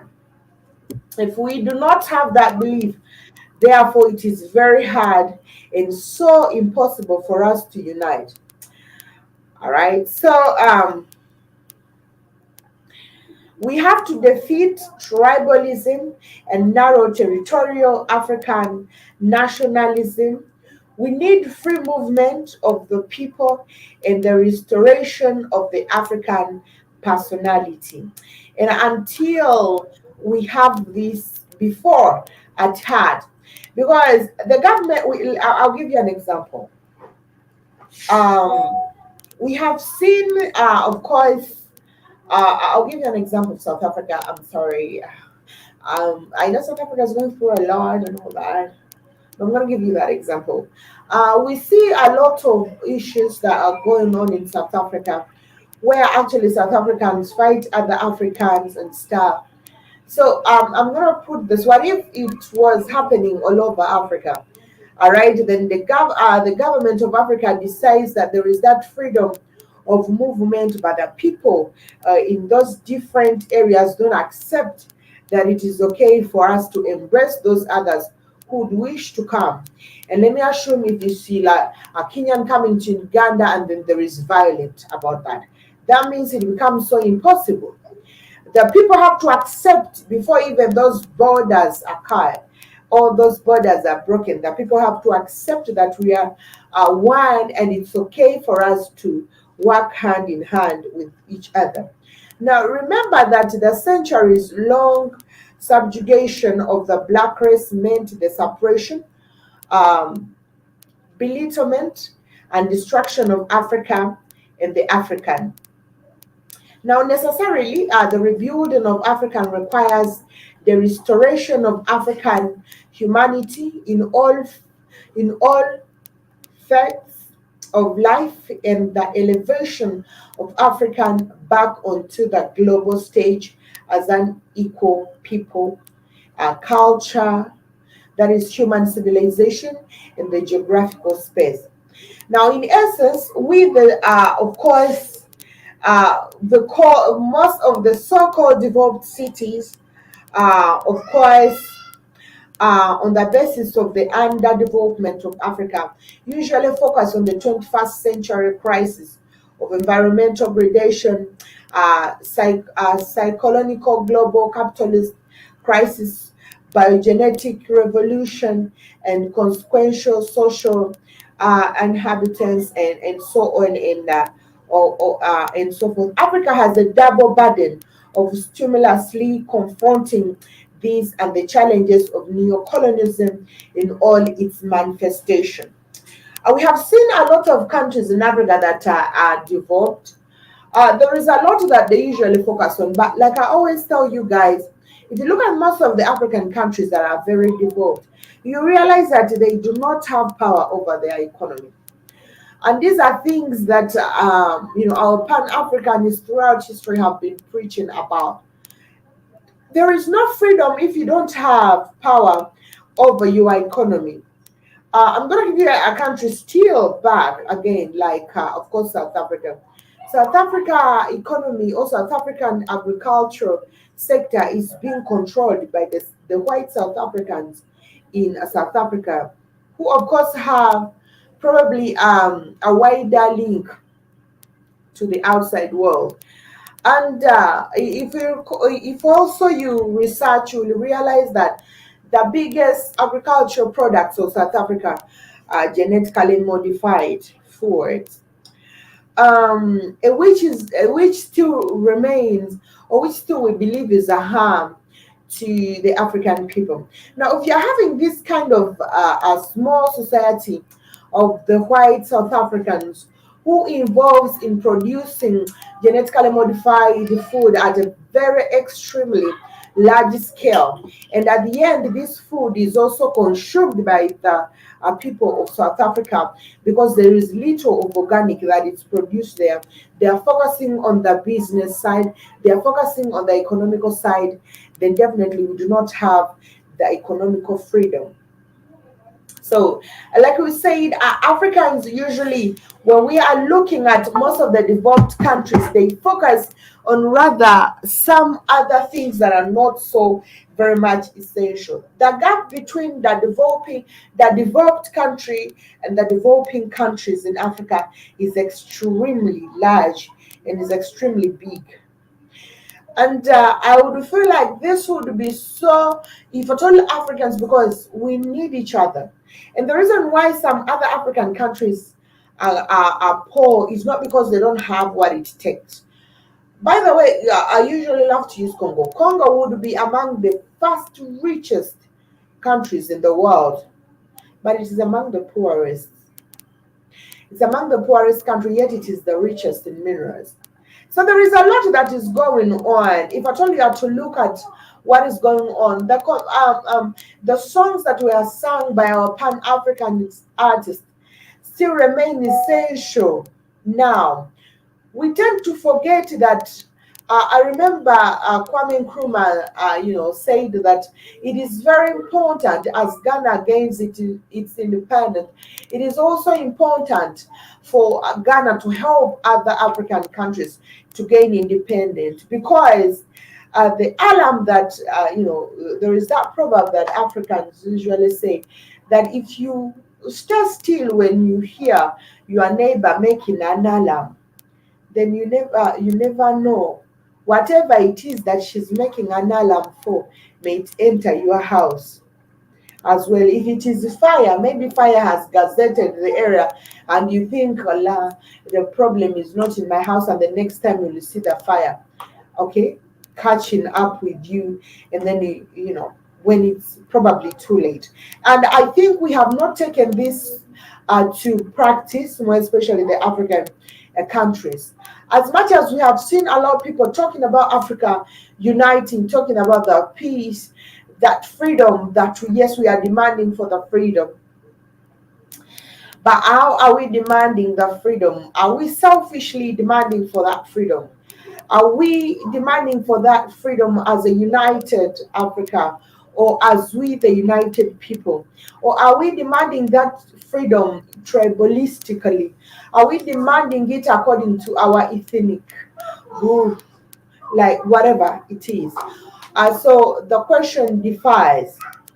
All right, but the biggest answer and the biggest question and the biggest achievement would be one, Africans accepting that we are one no matter the boundaries, because before Nigeria was a Nigeria, there were Africans living in Nigeria. Before Uganda was called Uganda, we had black people and Africans living in Uganda. The same story goes on in Cameroon. The same story is with South Africa, and the same story. We were just named this. We were named these names to make it easy for our colonizers to have control over us, and of course demarcate their territory of their command. And unfortunately, we are still living under these same territories, and we embrace this, I guess, more proudly than embracing the fact that we are Africans. I think we embrace the territories more than embracing the Africanism. So it is, of course, we have, of course, seen the struggle of the Black people all over the world. All right. And like I always say, we might have brothers and sisters outside Africa. And maybe you're going through a lot in the United States of America, and for you, you feel like, nah, Africans don't even have a right to say because they don't even know what we are going through. Um, there is a certain time. Now this is a little bit weird, but yeah, I must say it. It's funny though. There is a group of black people. Of course, when someone makes a group and they put that, of course, yeah, I have the right to join the group even if I'm an African woman. So I joined this group, and someone just said uh I don't know. Someone, I think they were talking about interracial relationships, like someone dating a white person or stuff like that. And so an African lady came in and was like, I cannot date a white man for sure. And I saw the way a lot of African American women were tripping on her comment. Like, first of all, you don't see whites in Africa. Secondly, they were saying like a lot. For them, they don't even know that we had whites and we still have white people living in Africa, really. So, and they are so sure. So for us in America, we see whites all the time. So it is us who are supposed to make the right choice whether. So for you, you cannot decide whether you are dating a white man or not because there are no white men in Africa. And I realized that people are really misinformed. If you go to Kenya, you realize there is a certain estate where apparently it is only occupied by whites. When you come to Uganda, there are areas where you will only see the biggest percentage whites, even though they are not citizens, but they are whites living in those places. And we have got citizens who are actually whites. Recently, we saw a white standing contesting for mayor of that area. That was, I guess, those sides of Gaba, stuff like that. But he's a white man who has been here for a very long time. So there is no, we experience things. Um, Whatever you are going through in the United States, Africa is going through the same, except that maybe it may be in a different way. It may be in a different volume. It may be in a different way, but it is usually the same. All right. So there is no difference. So it is very important, even if most of our voices are not heard, but whoever has that chance to say something, more especially to the people, if it is about the conscious awakening, I usually give a loud applause to those kind of people because it takes guards. It takes someone to be strong enough to boldly stand and, of course, talk about such kind of things. Like I've been telling you guys, we have seen most of the Pan Africanist artists that we have, of course, talked about. Most of these people's lives did not end well.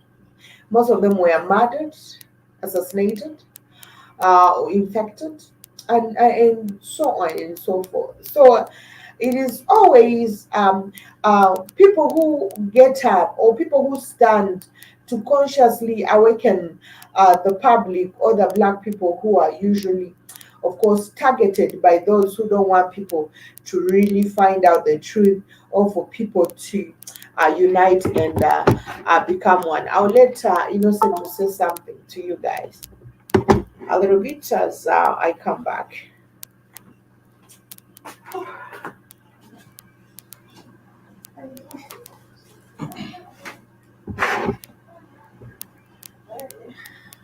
So when we look at Pan-Africanism, yes, Pan-Africanism in Africa, it is a long story. However, a lot of people are killing, a lot of people, of course, are killing the word Pan-Africanism. But Pan-Africanism, in a worldwide view, is of course a movement that aims to encourage the strength bonds of solidarity between the indigenous peoples um, in African continent and of course the diasporas of African ancestry based on common goal dating back to the Atlantic slave trade. So the movement extends beyond the continent of Africans with of course substantial support base among African diaspora in the Americas and Europe. So Pan-Africanism can be said to have its origin in the struggles of African people against enslavement and colonization. And this struggle may be traced back, of course, uh, to the first resistance on slave ships, rebellions, and the 19th century. So, based on the beliefs that, of course, unity is vital to economic, social, and political progress, it aims to unify the uplifted people of African ancestry. So, its core, we see that Pan Africanism is a belief that African people on the continent and the diaspora share not merely a common history but common destiny. So, Pan Africanists, intellectuals, cultural, and political movements tend to view all Africans and descendants of Africans as belonging to a single race or Africans or a single race or otherwise sharing cultural unity. So, Pan Africanism posts a sense of shared historical faith for Africans in the Americas and the West Indies, and the continent itself centered on Atlantic trade in slaves. So, African slavery and, of course, European imperialism. So, Pan Africanism throughout. Uh, Pan-Africanism thought influenced the establishment of Organization of African Unity since succeeded by the African Union in 1963. The African Union Commission has seat in, of course, Addis Ababa, and Pan-African Parliament has its seat in, of course, in immigrant Johannesburg, and that is South Africa. So, Pan-Africanism stresses the need for collective self-reliance. So, if you're outside there and you have, of course, thoughts of joining the League of Real Pan-Africanists, Pan-Africanism exists as a governmental and, of course, grassroots objective. So, Pan-African advocates include, of course, leaders such as Edward Wilmot, Haile Selassie. This was, of course, a former president of Egypt. John Pombe Magufuli, the late Tanzanian president. Thomas Sankara, Kwame Ture, Walter Rodney, our President Yoweri Kaguta Museveni in Uganda, Marcus Garvey, Malcolm X, and of course academics such as the W.E. Du Bois. And of course, the potential independently provide for its people. We see that crucially, an African alliance would empower Africans people globally. However, the realization of the Pan African objective would lead to power consolidation in Africa, which would, of course, compare the reallocation of global resources and, of course, a well unleashing fiance of theological energy and political assertion that would, of course, unsettle the social and political structures in Americas. We see that advocates of Pan-Africans, and of course Pan-Africanists often champion socialist principles and tend to be opposed to external political and economic involvement on the continent. So we see that critics accuse the ideology, of course, of homogenizing the experience of people of African history. They also point to the difficulties of reconciling current divisions with the countries on the continent and within communities in the diaspora. So, Pan-Africanism represents the aggregation of historical, cultural, spiritual, artistic, scientific, and of course physiological legacies of Africans from past times to present. So, Pan-Africanism as an ethical system, of course, traces its origin from ancient times and promotes values that are the product of African civilization and struggles against slavery, racism, colonialism, and neocolonialism. So, coinciding with the numerous New World slave, of course, insurrections, um, of course, the whole marked by, of course, the Italian Revolution, the end of the 19th century, birthed and, of course, intercontinental pro-African political movement that sought to unify disparate campaigns in the goal to end oppression. So, another important political form of religious Pan-Africanist worldview appeared in form of course, Ethiopianism. In London, and of course, Sons of Africa was a political group addressed by, of course, Otopa in 1991, in 1791. So we see that thoughts and sentiments on, of course, campaigning material and visited Parliament.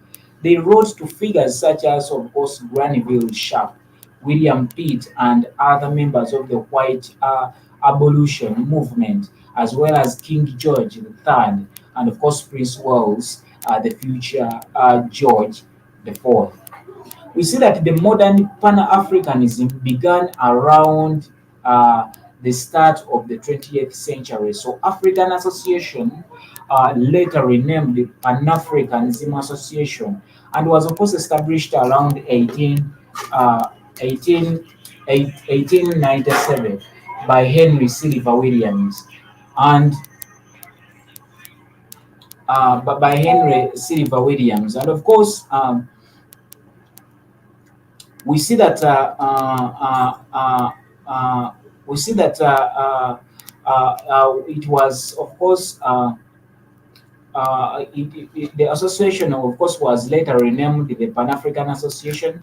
Like I said, it was established around 1897 by Henry Sylvester Williams, who organized the first Pan African Conference in London in 1900. So, the Pan African Congress series of meetings followed in 1900 first Pan African Conference that was held in London, a meeting of Congress in 1919 in Paris, the first Pan African Congress, 1921 in London, the second Pan African Congress, and of course the 1945, the Manchester Conference, that of course was the 50th Pan African Conference, advanced the issue of decolonization in Africa by then. So, in the 1930s, we see that Dr. Nandi Azikwe, of course, Azikwe's anti-colonial writings from the United States, um, from the United States, Accra and Lagos established him as the most prominent Pan-Africanist in the British West Africa. Then colonial secretary Oliver Stanley called Azikiwe Zik the biggest danger of the Lord Zik drew his inspiration on Pan-African ideas of the West Indies and African Americans, such as Edward Wilmot and of course W.E. Du Bois and Marcus Garvey, as well as the West Africans such as the J.E. Kesley Hayford and of course his allies in the National Congress of British West Africa.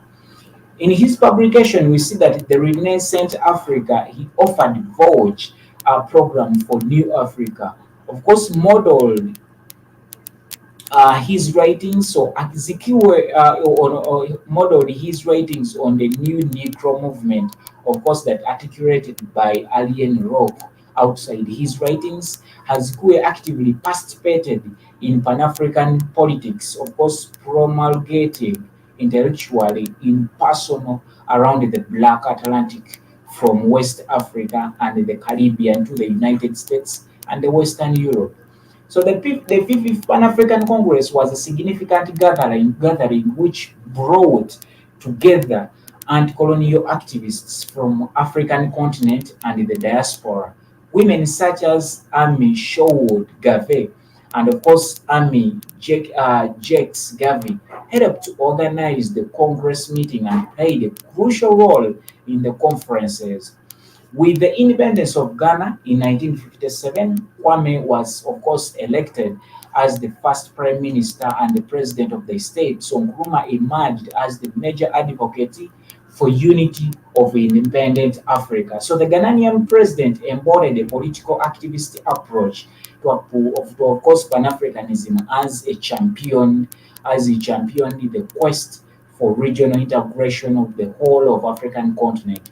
This period represented a golden age of high Pan-African ambitions. The continent had experienced revolution and decolonization from Western powers, and the narrative of rebirth and solidarity had gained momentum with the Pan-African movement. So Nkrumah's Pan-African principles intended for union between the independent African states upon the recognition of their community, i.e., suppression under imperialism. We see that Pan Africanism under Nkrumah involved past the assumptions of the racially exclusive movement associated with Black Africa and adopted a political discourse of regional unity. We see that Nkrumah hosted first All African People's Conference in 1958 in Accra, Ghana. The conference invited the delegates of political movements and major political leaders with exemptions from South Africa. All independent states of African continent attended Egypt, Ethiopia, Ghana, Liberia, Morocco, Tunisia, and of course Sudan by then. This conference, of course, signified a momentum event in the Pan-African movement as it revealed political and social union between those considered Arabic states and the Black African regions. Further, the conference, of course, espoused a common African nationalistic identity among the states of unity and anti-imperialism. We see that a freedom fighter and a member of the Algerian FLN party, and that is, of course, Fanon, who was a journalist, attended the conference as a delegate for Algeria. So, considering the named struggle of the FLN of Algeria against the French colonial rule, the conference attendees agreed to support the struggle of those states under the colonial oppression.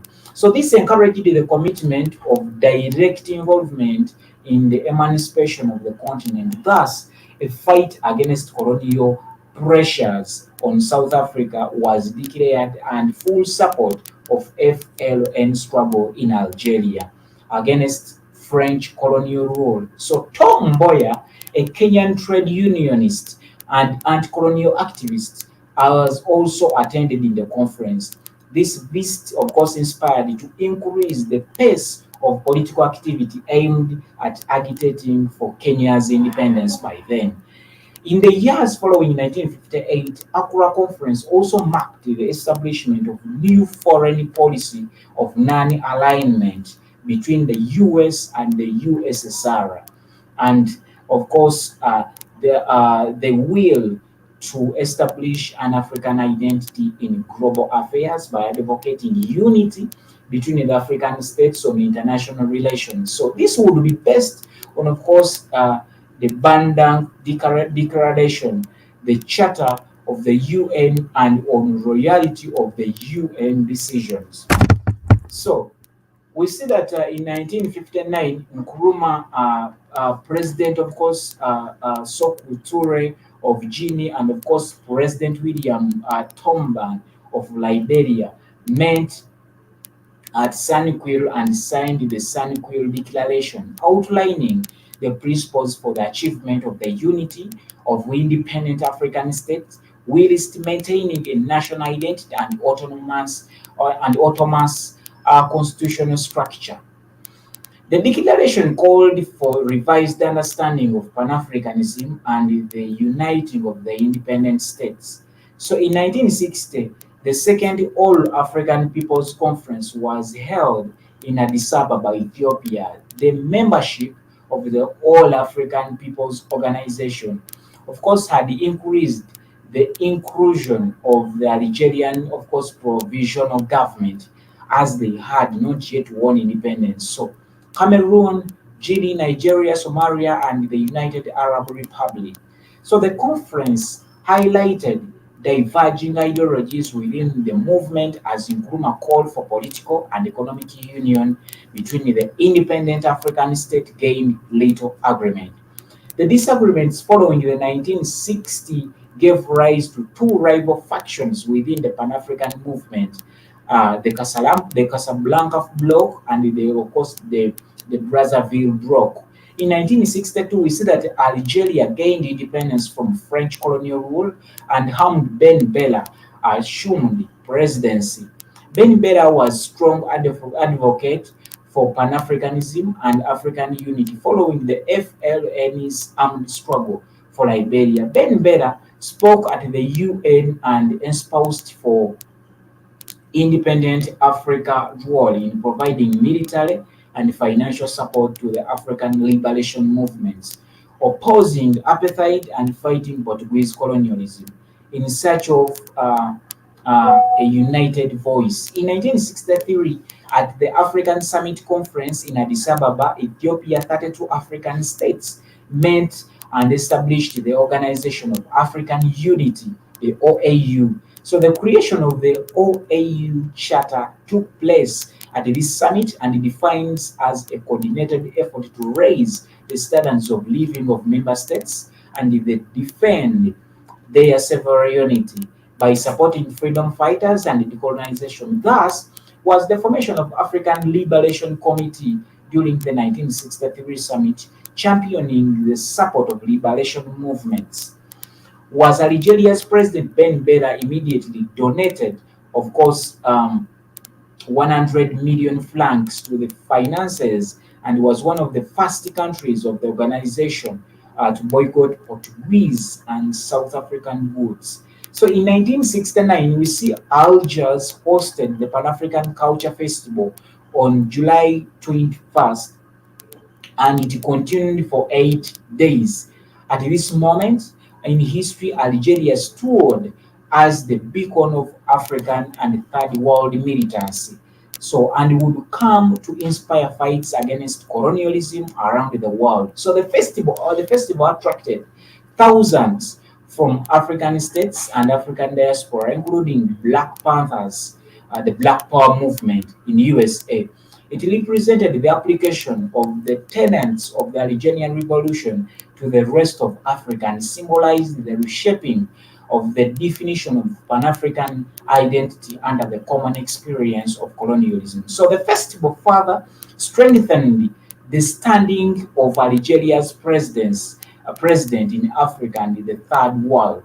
So after the death of Nkrumah in 1972, we see Gaddafi assumed of course, the mantle, the mentor of the leader of Pan-Africanist movement, and he became the most outspoken advocate of African unity, like Nkrumah before him, for the advent of the United States. So it was until the 7th Pan-African Congress in 1994 was held in Uganda. So the women issues were specifically addressed for the first time. The Congress was asked to reflect upon the role and needs of women in order to organize the women's issues would be raised at the Congress. So the pre-Congress women's meeting was held 2 days before to provide a framework that ensured women's voices and concerns were listed too. More than 300 people, 74% of whom were women, attended the pre-Congress meeting. This meeting was of course, primarily attended by the Ugandan women who set their own agenda, which was focused, on women's issues such as, of course, genital mutilation and, of course, protection of young domestic workers from rape and other abuse. Women participants of the Seventh Pan African Congress moved towards building an agenda for Pan African Women's Liberation Organization and met daily during the Congress to discuss the logistics of such movement. The pre-existing Pan African Women's Organization primarily consisted of the wives of the heads of state, ministers, and other high-ranking women. In the United States, the term closely associated with, of course, Afrocentrism, an ideology of African American identity politics that emerged during the civil rights movement of the 1960s and 1970s. Although Pan Africanism called for unity between all those African ancestry, it missed out almost half of these people by overlooking women's contribution. We see that political figures from African diaspora since 1787, it is mentioned that 40 Pan-Africanists, of which only 3 were women, due to lack of representation, paid at women is in Pan African, of course, in women is in Pan Africanism. So we see that Hudson Wims coined the African womanism in the 1980s, which is, of course, an ideology that specifically focuses on black women's achievements and gains, similar to those ones mentioned below. So Pan-Africanism has seen the contribution of numerous female African activists throughout its lifespan, despite the systematic lack of attention paid to them by very many people. So Pan-Africanism, uh, uh, Pan-Africanism, we see that since the onset of digital revolution, the internet and other similar media have facilitated the growth of many core Pan-African principles by strengthening and increasing connections between people across the diaspora, like Facebook, Twitter, WhatsApp. Although internet, of course, penetration rates remain below the world average. So roughly 43% of the population of Africa uses internet and social media with Facebook and, of course, X, Twitter, and YouTube. So being among the most popular social networking sites, the ability to connect with people thousands miles away has allowed these platforms to become places where people across the continent and diaspora have attempted to manufacture a collective African unity. So Twitter has been one of the biggest sites where the production is taking place. In, of course, July 2015, we see that Bostonian satirical writer and speaker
Sorry, guys, uh, for that.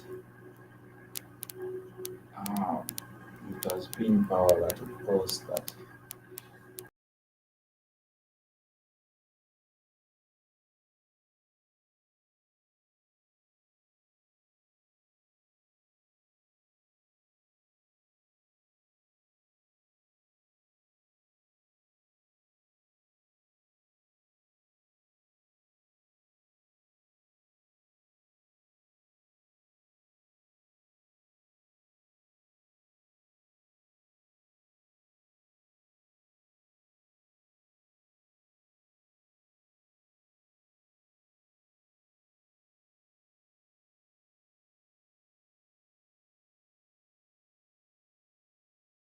Our power had gone off, but we are back in studio.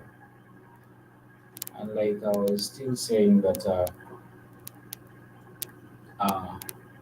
some of the things that of course, how people express Pan Africanism today, like we see today a lot of social media platforms, but is this enough to, of course, promote Pan Africanism? Um, is it enough to promote Pan Africanism? Is it enough, like we see social media platforms, because they are the easy ones now, to promote Pan Africanism, but are they enough to make it, and of course, to make all people in Africa united, to make all people, of course, aware about African identity and how African societies are dying out, how we are slaved militarily, how the things we do them for the purpose of course, of making the Wazungus, of course, achieve their goals in Africa, which I think we need to revise. Uh, because it doesn't just a mere talk about this stuff, but we need that wake up. So the intersection between digital media and revolution, and of course, digital media revolution and Pan Africanism has also had, of course, implications for education sector. Pan African organizations have used the internet and the digital media to produce educational content for both children and adults in an effort to improve learning outcomes across the continent. So most popular is of course the Obogo, which is Africa's largest manufacturer of course educational content for children, and uses shows such as the Aki and Me to help Africa youth improve literacy outcomes. So the results have been of course widespread, with Ubongo claiming that 24 million children have displayed the enhanced learning outcomes and study in Tanzania, finding association between improved mathematics skills and children consuming Bongo content. Um, e- Even in, of course, in Uganda, we have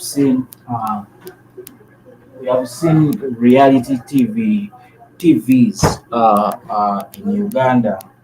We have seen reality TVs trying to, of course, teach Ugandans and make Ugandans aware, of course, in native language, and of course, teaching other languages that are across Africa. So this, of course, stands uh, it stands as something that, of course, promotes Pan Africanism, that promotes identity for Africans. Um, However, there are some challenges that, of course, that have made things not to be possible. But we see a lot of achievements what these social media like TV shows that of course promote Pan-Africanism, like in Tanzania, what they have yielded. But still, there are very many Africans that have failed to African countries that have failed to.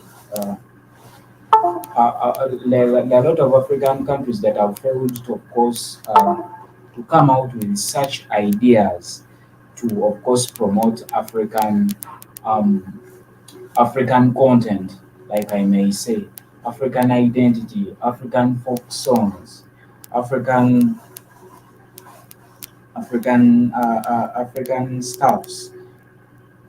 But let us hope for better in Africa because we are seeing a lot of young people trying to come out in the name of Pan Africanism.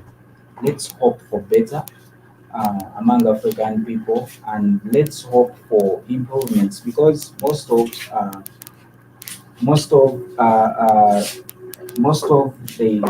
the Pan Africanists I see in of course in Africa, these are people that are not based on identity. These are people that are I don't know whether Pan Africanism as a society, Pan Africanism as a movement, as a group, it is based on politics, whether it is based on politics or African issues. But most people I see that claim to be Pan Africanist, they are basing everything on politics, which me as a person I don't agree with.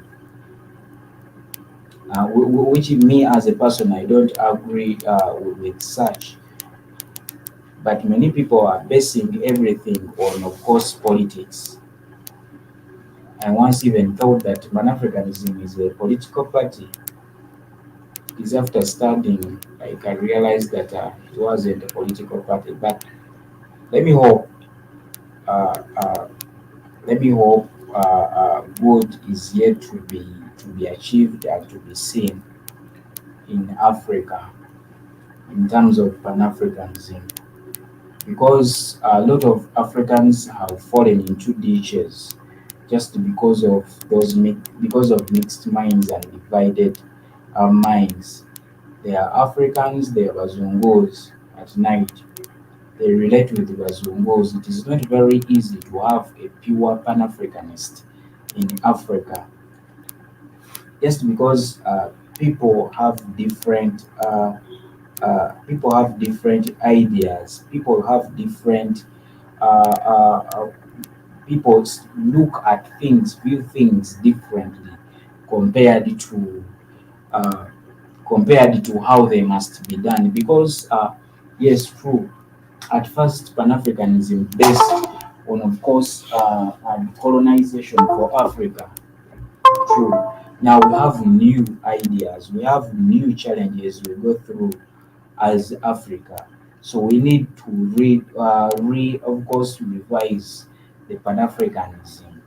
The Pan Africanism and Pan Africans need to of course, revise on, of course, the ideas, goals, and objectives on how to handle issues uh, in this modern era, in this 21st century, because the challenges we have today, they're different compared to the challenges Africa had 100 years ago. They are totally different challenges. So we need to, of course, revise everything in Africa concerned about Pan Africanism and how to address such issues. Yeah, maybe a call here.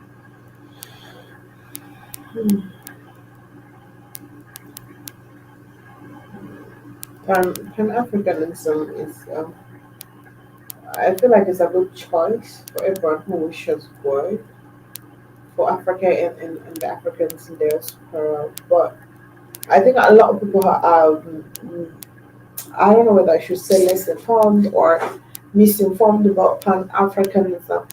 Because for me, it's a patriotic organization. Like An organization filled with people who have love for Africa. That's what I will say.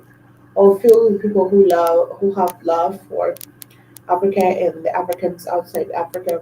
People who are willing to sacrifice everything to make Africa achieve the best success ever.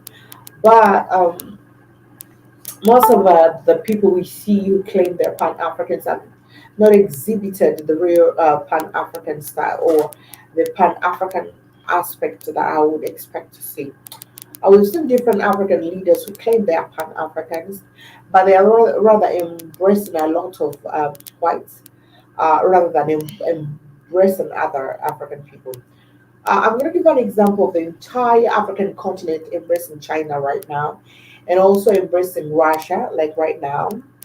Russia and China um, are the current new, let me say, new countries that want to, of course, colonize Uganda or have a piece of Uganda. Though they have been sorry, a piece of Africa as an Africa, and not only Uganda, by the way. Though they have been in existence, more especially China has been, Russia has been in Africa for some time, but it has been at a low key. But now they are trying to be so loud. Their involvement is extremely loud over some, and the fact that a lot of Africans who are claiming that they are willing to sacrifice everything for Africa's freedom, peace, are embracing these very people. It still baffles me. Don't we have other African countries that can actually do what China is doing in Africa? Don't we have African countries that are based on what China is doing now? And I told before we even look at the infrastructures, is China giving us the best infrastructure compared to the infrastructures that we've been having? Is China giving us the best? Should we say China is the best when it comes to infrastructure all over the world? And the fact that China is even giving us substandard infrastructure, it kicks it out of the competition. But we are still embracing this. We're having leaders. If you're talking about Pan Africanism, that means the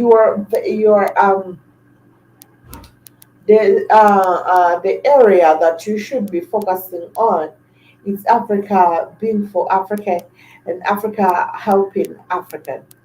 But if there are opportunities that other African countries would really embrace and also carry out, why should you give these other opportunities to, of course, other countries outside Africa like China? Why should you allow China to do business, yet you don't allow other African countries to do business with you? That is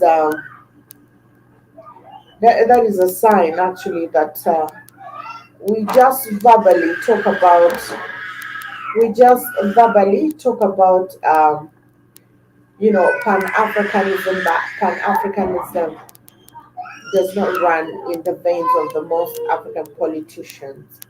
Because we would expect to see something different.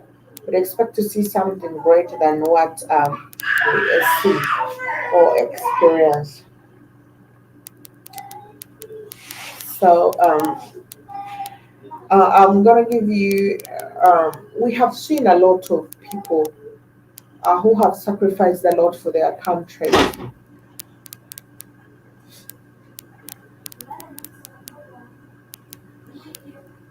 Mnaweza na basi.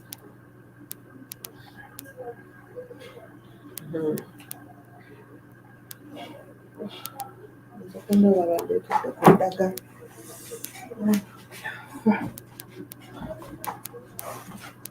So,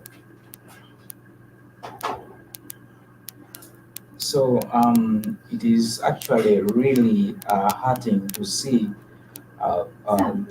presidents in Africa and African countries claiming to be, of course, Pan-Africanist, but these are people that, of course, deal with Bazungus in private, and we know that all the problems Africa is having, they're because of the Bazungus. This have no doubt. We have no doubt on this. All whatever that we are going in through with is brought by the Bazungus. Whatever that we are going in through. But these are the African presidents that, of course, deal with Bazungus at night. And of course, during broad daylight, they preach, of course, Pan Africanism. So, which kind of Pan Africanism are you trying to push? Are you trying to talk about that is so different from what, of course, we know? From what, of course, we know about Pan Africanism.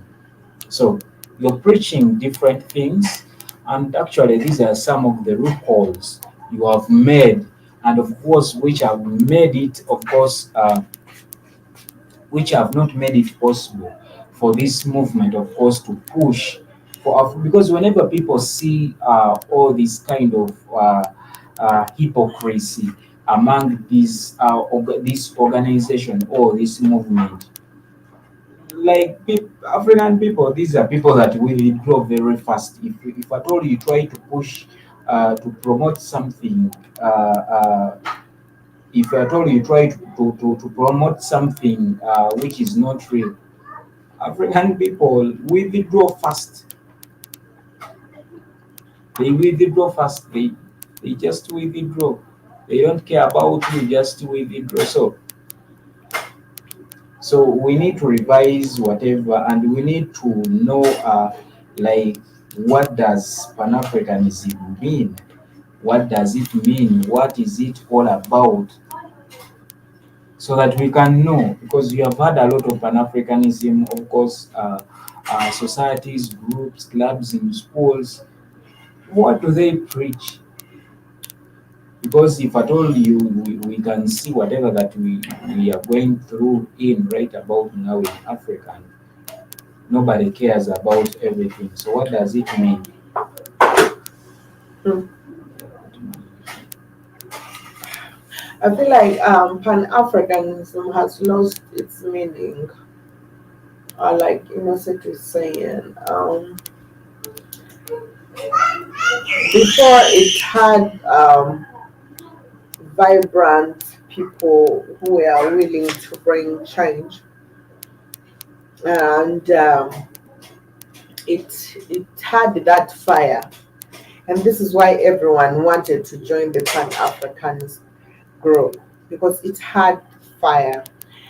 And now it is most of the even uh, the chairholders, and also the young vibrant people who are actually in this pan-Africanist groups, especially those who are in the in office. Let me say, uh, in the group's office, all they do is to write speeches for politicians.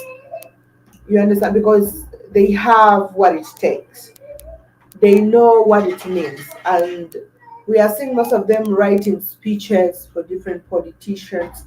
We are seeing most of them involved in involving with different politicians, and unfortunately some of these politicians that they back up are politicians who are total sellouts.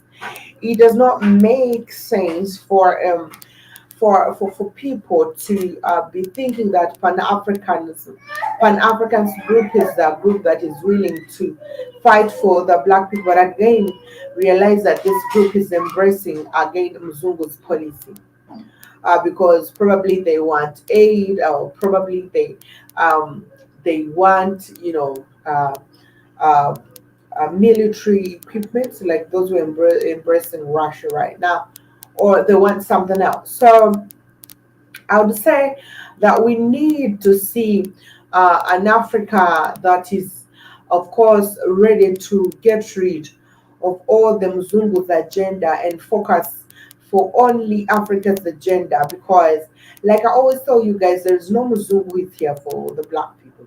There's no Mzungu is here for Africa. Whenever they're here, they have their reasons. Whenever they're here, they have reasons why. And until we realize that their reasons are only for their gain, then we can, of course, understand that we are alone in this game, and we are, unless we unite as Africa, it may be very hard for us to, of course, achieve that we are, of course, want to achieve. We have had these Pan African groups in schools. I don't know with other schools, but at least in Uganda, we have had different schools. We have most schools that have Pan African groups, but I think most of them even lack the real, or don't really understand the agenda of this, and um, and the fact that every opposition leader or politician who wants to come thinks that they should come under this umbrella. Now, little do the African politicians know that when it comes to Pan Africanism, it is more, it is leadership. It is leadership, it is proper governance than politics. Not every politician is a leader. And I think most people have had a lot of politicians being their leader. A leader is different from a politician. And Pan African groups or Pan African as a society, it needs leaders rather than politicians. Because politicians just maneuver where they see a path, and leaders make path. Leaders make way, right? And politicians just have to use whichever way available. Now that's a different thing. And I think it is high time most of us going to realize this. You cannot mix these two things because politics itself, it has failed Africans. Democracy has failed, comes along with politics that have failed. We need leaders in Africa, people who know what they want, people who know what Africa wants, people who know what the Africans want. That is what we need. And if we remember the likes of the artists who used to preach about Africa's unity, I quote a word from Bob Marley when he said, before you became black, you should understand that Africa existed. So before I'm Maria, Africa was before me. So before you start making your selfish decisions and everything, you should realize you're going to leave, Africa is going to stay. Just as you came and found Africa in existence, you're going to leave and Africa is going to stay. But if you leave a positive legacy that dignifies Africa, that means as Africa remains, so shall you remain.